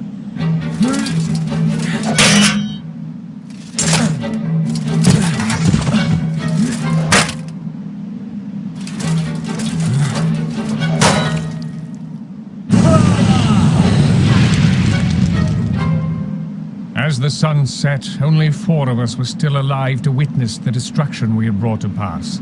I found Aranax among the corpses of our decimated armies, and it was there that I condemned my own son to the void.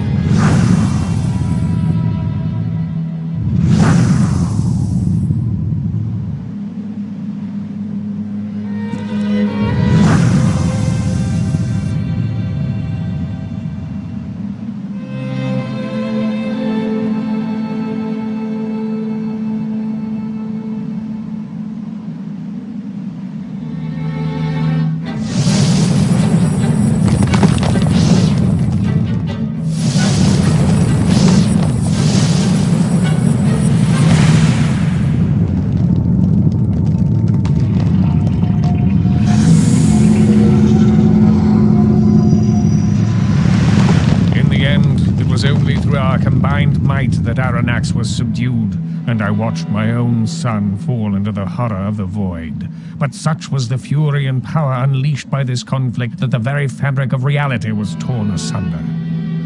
With our remaining energy, we were able to seal the rift with powerful wards, and the Ring of Brodgar still stands today as a monument to my son's destructive pride and my own unforgivable failure.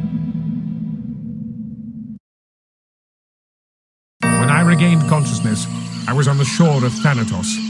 I'd regained just enough energy to seal myself in a regenerative shell. I remained that way for 1,000 years.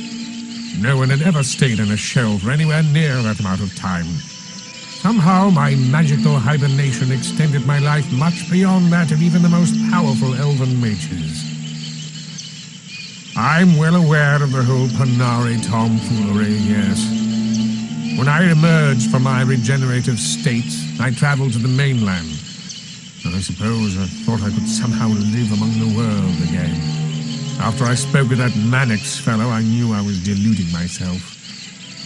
He did not know much, mostly some fanciful notions mixed with bits and pieces of history.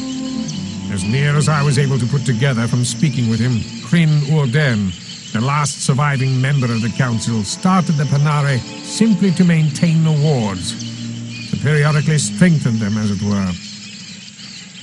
After I listened to his insane beliefs for what seemed like hours, I hinted that I'd actually known Nasrudin. He was already too far gone. He would not have believed any of my protests or denials of my godhood. He most likely would have interpreted the whole thing as some sort of test, I suppose. I pity you, then. I received a taste of their hero worship from Mannix, and I can tell you I didn't like the taste of it one bit. Hold on there. Do you two realize exactly what you're talking about here? Perhaps this is an interesting philosophical debate for you two, but we're talking about the foundations of the Panari religion here. I mean, if you're not dead, that means you're not his reincarnation. Where the bloody hell does that leave the rest of us? Are any of the prophecies true? Have all of us Panari just been running around half-cocked for the last 2,000 years? Easy, young Virgil. I know how all of this must make you feel, and I apologize for making light of your beliefs. Unfortunately, I don't have the answers you're seeking. I mean no disrespect, Nasruddin, but if you don't have any idea as to what's going on here, then you'll forgive me if I'm having a few doubts concerning the validity of my newfound religion. Good, Virgil. If there is one thing in life that one must learn, it is to question everything. In the end, I'm sure you will have the answers that you seek. And whether or not this is all the fulfillment of a prophecy or just random chance, does it change the gravity of our situation? Would you do anything differently if you knew one way or the other? No, I wouldn't. And I will see this until the end, regardless of the reasons behind it. Thank you, Nasruddin. At the very least, your wisdom warrants a religious movement, even if its followers tend to be a bit soft in the head. I feel as if I've been waiting to hear those words since I awoke those many years ago. I had hoped it would never come to this. Why, Aranax? Why can't you see the folly of the path you've chosen? What are you going to do about this situation? I fear there is nothing I can do. I am old, tired. I do not believe I could stand up against my son now, even if I could find the heart to try. You do not know what life in the void is like, if it can be even called life. Who knows what sources of power could be found on the other side? I can think of only one possible strategy to defeat him now. You must retrieve the Vendigroth device that was meant to destroy him. And so it was, above ground. There are many catacombs and tunnels lying beneath the surface. Some of the members attempted to retrieve it to use against Aranax, but they never returned. We were forced to battle him without it, and you know the consequence of that. Extremely powerful mages have the ability to regenerate themselves whenever they are badly hurt, as I did. If one is powerful enough to hurt a master sorcerer gravely, the mage will retreat into his regenerative shell and emerge stronger than ever. The device is the only way known to disrupt the regenerating shield. Quite so. The technology of the device is designed to disrupt the field in such a way as to cause the shell to drain the life force instead of regenerating it. Quite gruesome to contemplate, actually. Further, it is said that one who is killed in this manner is forever separated from this world, with no chance of being returned magically or otherwise. I must conserve what little remains of my energy to banish you to the void once you have retrieved the device. The banishment spell is rarely performed by a single mage. Its power requirement is so great. Certainly. If we were to wait for Aranax to breach the wards, I fear the loss of life would be immeasurable. I do not know exactly. Those days are long past, and with them a better part of my memory, I'm afraid. All I know is that at one point Vendigroth and its settlements spread out over that whole area, now known as the Wastes. There was a bridge leading into the Vendigroth province. Here. Where is the device? Have you retrieved it? Why are you delaying? It is of the utmost importance that we stop Aranax before he returns.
you've come seeking information? Pelosian. Pelosian is the only one who can answer that question for you. How? How is the question, not where. Pelosian is dead, has been for 1,000 years. No one knows. Since his death, he has appeared above Pelosian's pool every night at midnight. He floats there for an hour and then fades away. No one has ever been able to coax him to speak. You must find a way to bring his voice forth. Pelosian, clairvoyant artist, poet, founder of Tula, and above all, master of summoning. Hearing tales of him in my youth is what led me to summoning, actually. He was an artist of great talent. His paintings are said to help those who meditate on them become closer to achieving oneness. His best work, in my opinion, is the aptly named Mural of Enlightenment. Really? That's interesting. Jorian is the master of divination here in Tula. A bit of a clairvoyant in him there is. Jorian never has anyone do anything for no reason. Of that you can be certain. He knows more than he is letting on, I feel. It will do you no good. He has revealed everything he is going to. And if I know him, it was not very much.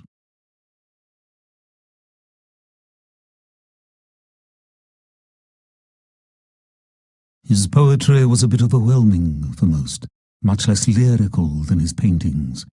The poems seemed to reveal his inner self in a way few could understand.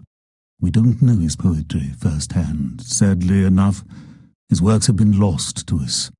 All we have are others' writings about it. Perhaps. That is not the way this works.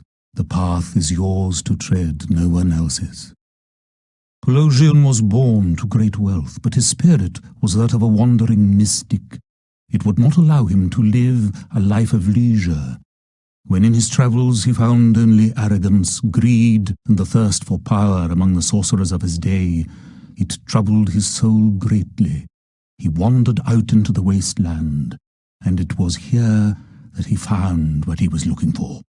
Clarity, a singular consciousness, a place he could start a new philosophy of magic. He gathered young, promising disciples around him and created this marvelous place, a beacon to all those that would pursue the ways of magic with a pure heart. Only you can determine that. What questions do you have for me? Yes, that is why I believe that. Even had he not seen the ruins that you seek with his own eyes, he will be able to give you the answers that you seek. It is believed that his writings and his paintings foretold future events. In fact, much of what he has prophesied has come to pass. He saw many things, things that most refused to believe. I appreciate your humor, but all I can tell you is that things are the way they need to be. Only you can... What questions do you have for me? These? No. They are portals to other places, an indulgence. But I find it soothing to gaze through them. Of course. Of course. When you have completed the task Nazruddin has sent you on, you may have complete use of them.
gods bless your journeys.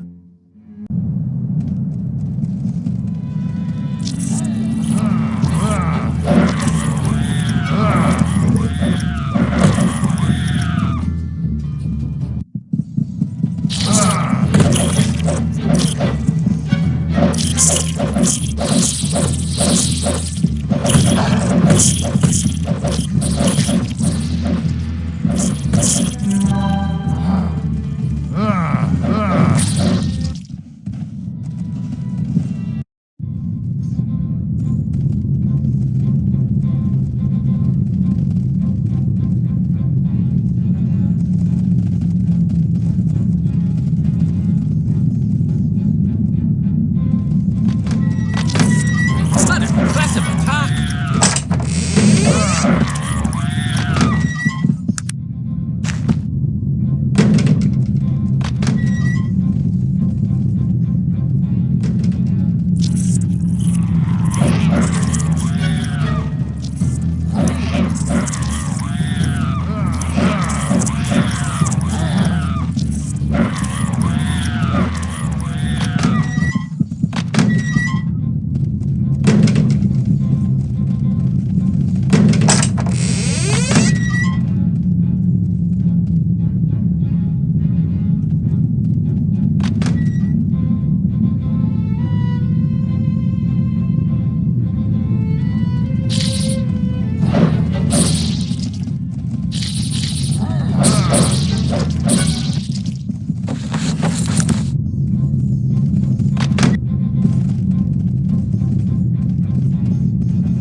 They'll think twice before attacking us again, eh?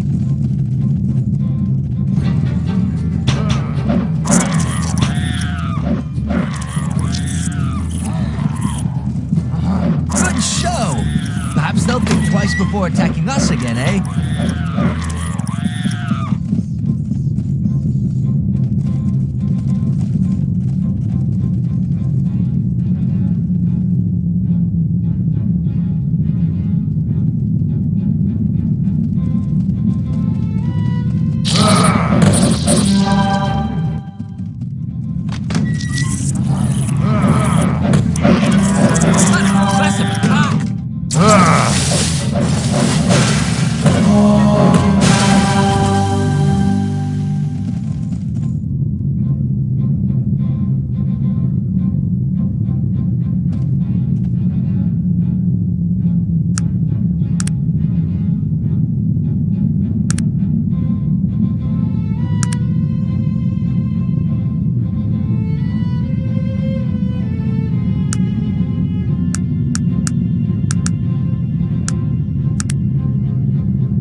I'm sorry.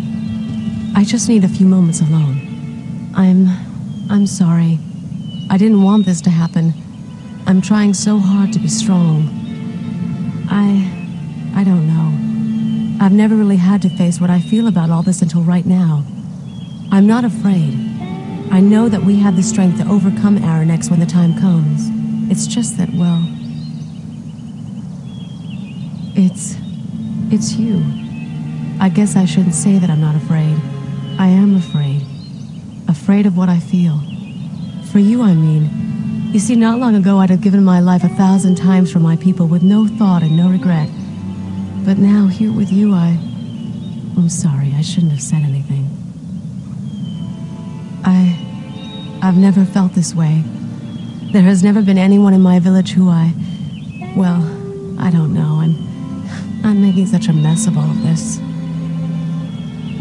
I just wanted you to know that when we fight Aranex, that I won't be fighting for Kintara or Arcanum or even for myself. I will fight for what I will have when I come home. Do you understand? By the blood which flows in my veins, by the elven magics older than love itself, I pledge my heart to you. I am yours. I will always be yours. No more words. We have so little time, let us not waste it. I think it's time we return, my love. As if I leave you now. Together we will face whatever is to come. Are you prepared to face Aranex? Then it is time. May your gods accompany you to the other side and help you to stop Aranex.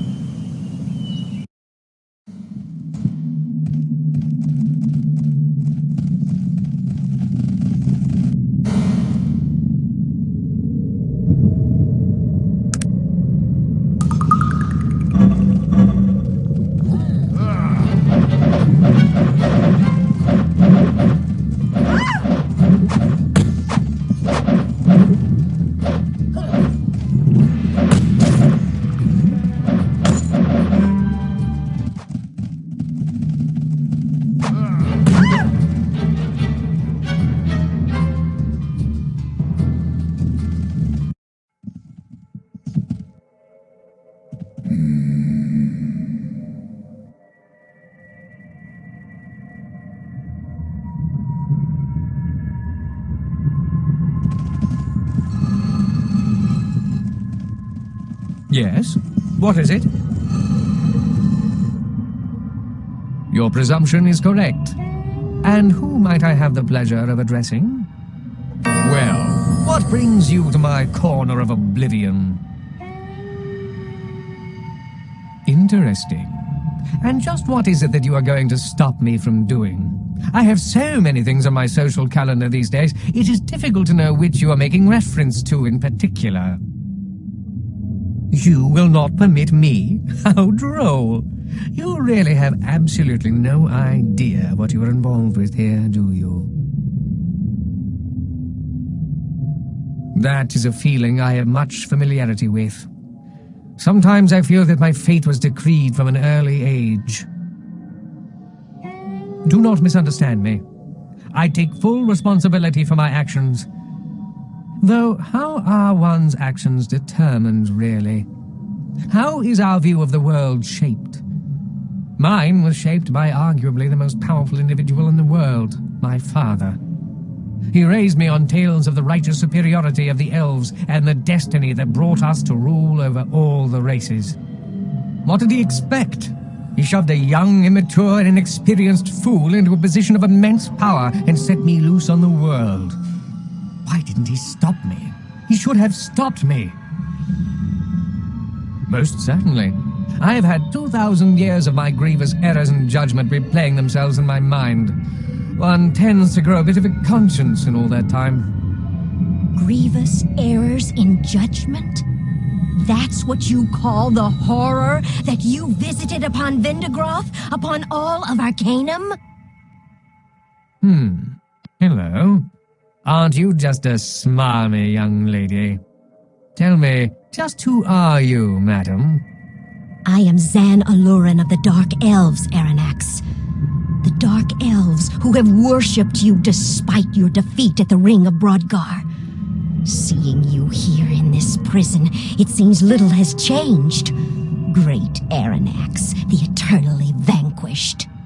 I'll disregard your comments for now, young woman. You seem rather bitter towards me, and I suppose you have good reason. Good reason? Do you have any idea what your bravado did to our world? To my people? My whole life, I have been taught that the elves are somehow better than the other races. Great evil has been done because you taught us to think this way. And that is wrong, Aranax. Terribly, terribly wrong. Because of you, there's not a day that goes by that I don't curse the blood in my veins. Listen, child. If there were a way I could travel back to those days and change them, I would.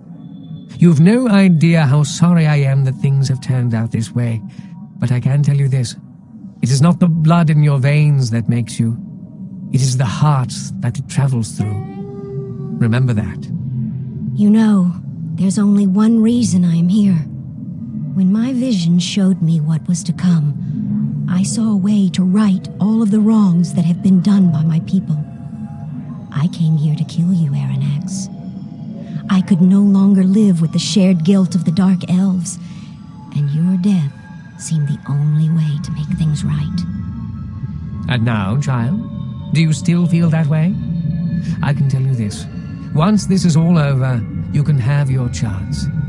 That is, if I can manage to get out of this bloody shell. No, I don't think that is the way. I have no reason to blame you for the evil of another.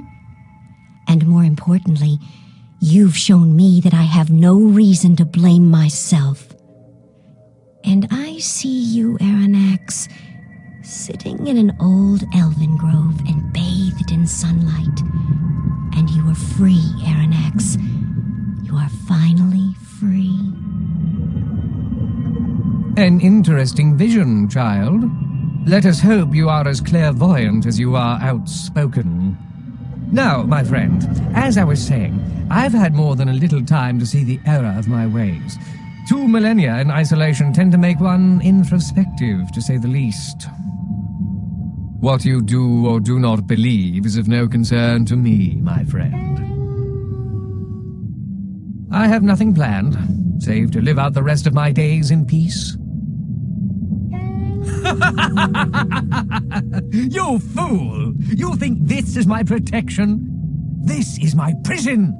I've been trapped inside this shell for nearly 2,000 years. I assure you, it is not a light-hearted jest, though I wish that it were.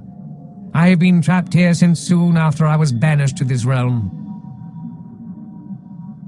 This is Kurgan's doing. When I first came here and realized what he was becoming, I attempted to stop him. Our battle was intense, yet brief. As you can see, I was not the victor. One and the same. It looked as if I was correct as to the effects of his experimentation. His dark magics have transformed him hideously, in body and spirit. Being that I am trapped in here, my opportunities to get information are, shall we say, a bit limited. On the rare occasion Kurgan has deigned to visit me to play his intellectual games, he has dropped some veiled clues that might make sense in light of what you've told me. If I had to hazard a guess, I would say Kurgan is impersonating me. It sounds as if these dark elves you mentioned have patterned themselves after the misguided philosophy of my youth. They are proving to be powerful allies in his quest to return to Arcanum, it seems. I doubt they would be willing to help Kurgan the Terrible return to exact his revenge. That would appear to be the case. If you were able to facilitate my release from this prison, it would be my pleasure to help you destroy Kurgan. I'm afraid I do not know. I do not believe Kurgan could maintain this from a distance, so there must be something near here. What are your questions? I do not know. I would assume the gate they are building is located somewhere near Kurgan's castle, though. I do not know much, but what I do know is that there used to exist some sort of civilization here, and the world was not broken up into distinct land masses. I do not know if some ancient war destroyed this realm, or if it was the doing of one of the heinous villains the Council banished. It seems irresponsible in hindsight, but at the time they felt the void was oblivion. Nothing was supposed to be over here. What is it that you wish of me, then? When I first came here and realized what he was becoming, I attempted to stop him. Our battle was intense, yet brief. As you can see, I was not the victor. I was a bit full of myself back then. All the damage and death I had caused had not even scratched the surface of my conscience at the time. Full of blind rage and arrogance I was. What is it that you wish of me, then? I could not concur more vigorously. If you would facilitate my release from my prison, I would join with you to defeat him. I am afraid I do not know.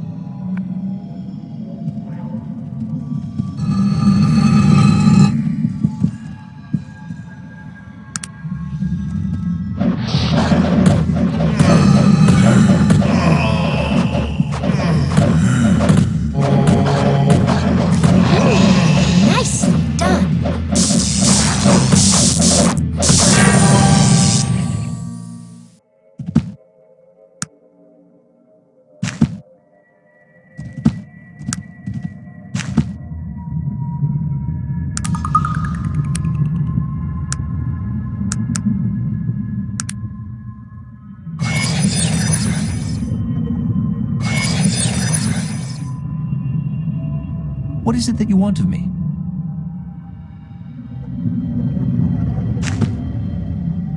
What is it you need?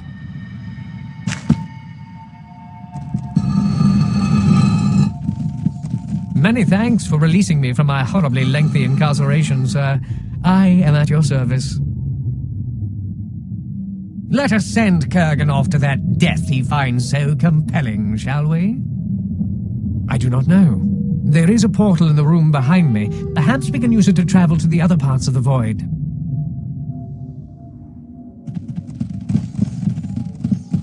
What may I do for you?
Thank you for resurrecting me.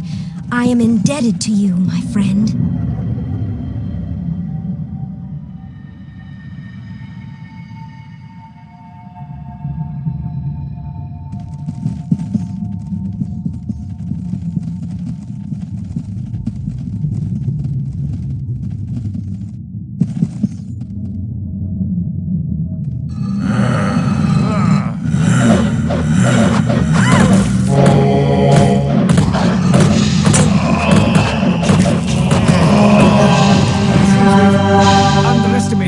opponent.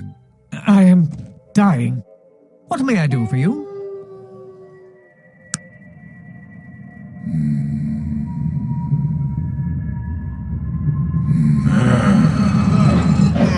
So, perhaps they'll think twice before attacking us again, eh?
Long have I waited for your arrival, and finally this moment has come.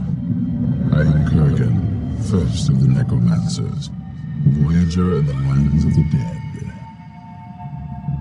I would think not.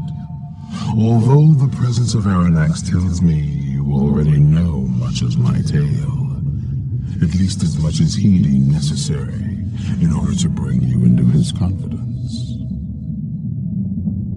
My life in the world you call Arcanum seems so very distant.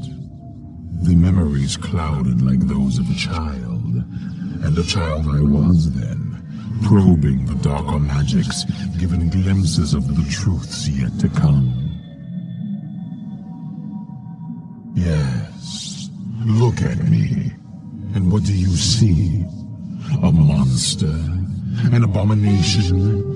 You've no idea what I've discovered. You see with eyes tainted by life, and all which that accursed state embodies. My vision is clear because of those magics you hold in disdain, and the Council. It is they I have to thank for it.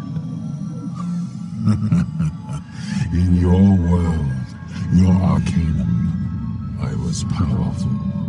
Perhaps the most powerful human magicka who has ever been. But to humans, cursed with our shortness of life, our brevity, what is this power? What can be learned in that impermanent spark that is our lives? Nothing. But here, in this so-called prison, there are no limits. There is no end. This place, this void, has no time as you know it. I've been here for more than 2,000 of your years, and yet I've aged not at all. I feel as I did the moment they sent me here, or as when the Dark Elves first called to me. Do you now see? Here I can do everything I did in your world, but I am unfettered by the chains of mortality that time hangs upon us. Yes, I know. Ironic, isn't it? It was on my ears that their feeble and pathetic cries had fallen. To me, Kurgan, who had defeated their master and thrown him in chains. Kurgan, who had manipulated them into subverting the Panari and weakening the wards. Kurgan, who used them to send me the dwarves of the Black Mountain clan, who have now finished the bridge back to Arcanum. I truly wish I could. My reasons for returning aren't what you'd think. I had no aspirations for power or domination like your companion Aranax did. Aspirations that I became the victim of. No. Those are the motivations of the living, and I no longer place myself among them. If only I could show you the places I've seen, you might understand the things I say. I've been to the desolate lands, wandered by those souls who still see the lands of the living, but wear the cloak of the dead. Blind to their own ends, they cry, passing through one another like shadows in the dying light of day. I've traveled to where souls rot in torment, pierced with the jagged shards of life and vision, clinging to memory, regrets of the flesh. I saw that this prison was of their own making, and the key was in unknowing, in release. And still, I traveled on. And finally, I came to the place where souls go to die, where the mirrored and worn spirits fall into an endless sea of gray, mirrored glass. And I lowered myself within, and laid there among them, and I almost did not return. And do you know what I found there? There, among the silent and battered shells of the innumerable, peace, enlightenment, truth. Only then did I realize that this place, this life, is an abomination, a horrible distortion of the natural order. This life, who mothered pain and fear and envy, these twisted children who exist only because we are here to feed them, to nourish them. This life, this afterthought, a disturbance, a mere ripple in that great Dead Sea, not even the cause, but merely an effect, sending these souls upward, screaming for release from the day they are torn from their waters. The effect of what? I do not know, nor do I care. Have you ever spoken with the dead, called to them from this side, pulled them from their silent rest? Do you know what it is that they feel? Pain. Pain when torn into this wakefulness, this reminder of the chaos from which they had escaped. Pain at having to live. There will be no more pain. There will be no more chaos. I see your soul, traveler. It screams, tattered and spent. Do you feel its pull? Do you hear its wailing? It is within my power to calm these waters, and that is what I shall do. Hold on a moment. Might I speak with you? What he is saying, it's not completely untrue. I've seen the places he speaks of, felt the peace and serenity of that great Dead Sea. It's not something I'll ever forget. Of course not. I made my choice a long time ago, and I choose to stand with you. Yes, there is pain in life, pain and loss and sorrow. But there is also joy and the pleasures of growing and learning. You can't have one without the other, and I wouldn't want to sacrifice either. But in the end, I stand with you, whatever your choice. I can no longer tolerate the atrocities that this thing, this life has brought about. There will be peace. There will be quiet. Life will no longer be. And so I go to Arcanum to be an end to it. And then I will join the souls of the dead when it is done. Am I? It all depends on your point of view. Take yourself, for example. You've been told from the beginning of your adventure that you're the second coming of Nasrudin, the return of the living one. Do you believe it? As well you should. There are no prophecies. It's just the nature of living things to want to conform their existence to a foreseeable pattern, to attempt to exert control over the chaos that surrounds them. Life by its very nature disallows this. Life is an accident, the result of random chance. Therefore, its nature can be no different. There are those who would look at all that has happened to you, and then look at you, and call you a madman for not believing in the prophecy. Your opinion is based on what you have seen, what you know.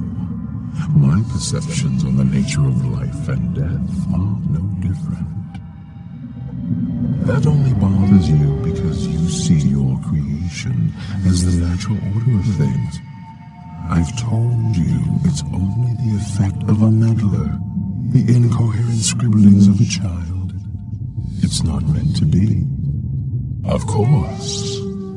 I was the first of the necromancers, and the Elven Council was displeased with my studies into the darker side of that discipline. After an inquiry into my activities, the Council was going to exile me, but Aronax, in his hatred of me, convinced them banishment was more appropriate for my so-called crimes. They banished me soon afterward. Of course. Aronax was banished here only a few years after I was. After seeing how powerful I'd become, he raised a ragged army against me. but his efforts were useless. I destroyed his army and threw him in chains. A fitting end for him, and a reward for his endless arrogance. Of course. The Dark Elves began calling across the void soon after Aranax had been banished. By the time their feeble cries were heard, their master was already defeated and imprisoned. Pretending I was he, I masterminded the manipulation of the Panari, coerced the Dark Elves into betraying the trusts of Loghaire and the Wheel Clan, and had the Black Mountain Clan sent to me. The Black Mountain Clan was brought here because of the nature of technology and magic. The wards which bind the gate back to Arcanum are weakening because of the rise of technology. I've brought the dwarves here to construct a device to shatter the wards once and for all. Of course. I want the end to all life. I've divined the mysteries of death and seen its truth. Death is the natural state of things, and life is a distortion of the natural order. I will put an end to it once and for all. Of course. That only bothers you because you see your creation as the natural order of things. I've told you it's only the effect of a meddler, the incoherent scribblings of a child. It's not meant to be. I shall send you to that great day, and then you shall.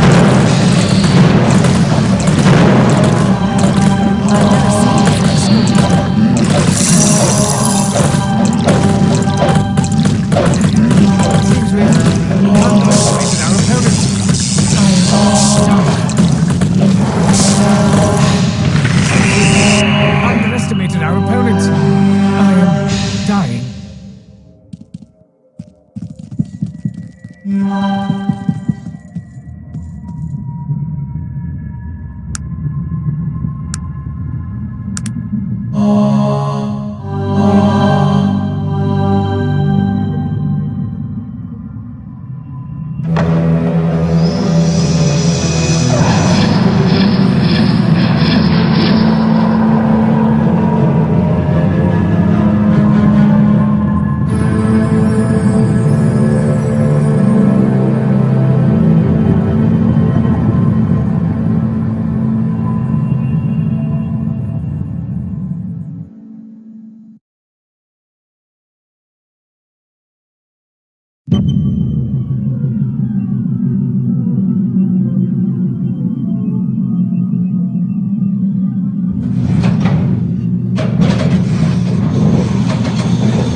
The defeat of Lucan and his henchmen, coupled with your freeing of the ghost of Bessie Toon, enabled Shrouded Hills to grow and become a thriving community once again. A new silver vein is discovered in the old Bessie Toon mine. Workers pour into town by the dozens, and within a few years, Shrouded Hills is a bustling boom town. Such towns often have problems keeping the peace. Shrouded Hills has no such trouble, mainly due to the efforts of their new sheriff, Doc Roberts. Don Throg, because of the advice that you gave him, became a leading political activist in the fight for Orcish rights. In time, he legalized Orcish labor unions, secured the vote for all citizens regardless of race or gender, and became the champion of equal rights and justice in Tarant. Before long, he was begrudgingly voted into the Industrial Council, and in a few years, he sat at its head. Following the deaths of Pollock and Darian Log, the spoil was demolished and then built anew. The Bentley was renovated and became the most elegant hotel in Tarrant. The owner, the Honorable Mr. Caleb Molloy, is often seen mixing drinks for his guests in the hotel bar. Cumbria, under the continued leadership of King Praetor, fell even further into decay. After his death, Durnon crumbled into obscurity, and Cumbria was eventually swallowed by the unified kingdom. Because of your outstanding efforts in negotiating the terms for Caledon's membership into the unified kingdom, as well as the wise governing policies of Don Throg, Caledon and Tarrant became equally prosperous. There is peace for many years in Arcanum.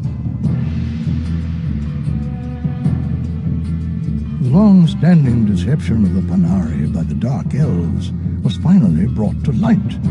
Alexander became the new High Priest of the Panari, and he wrote a new chapter for the Archaon based on his experiences with the Living One. By convincing the mayor of Blackroot to rejoin Cumbria, you sealed the fate of the town. As with the rest of Cumbria, Blackroot suffered under the inept leadership of King Praetor, and eventually it disappeared altogether.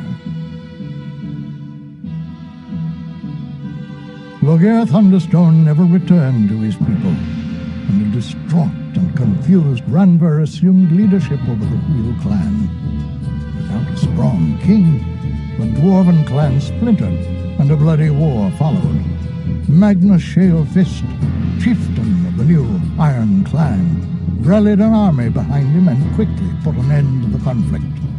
Eventually, he was known as King of the Dwarves, and led them to a new and golden age.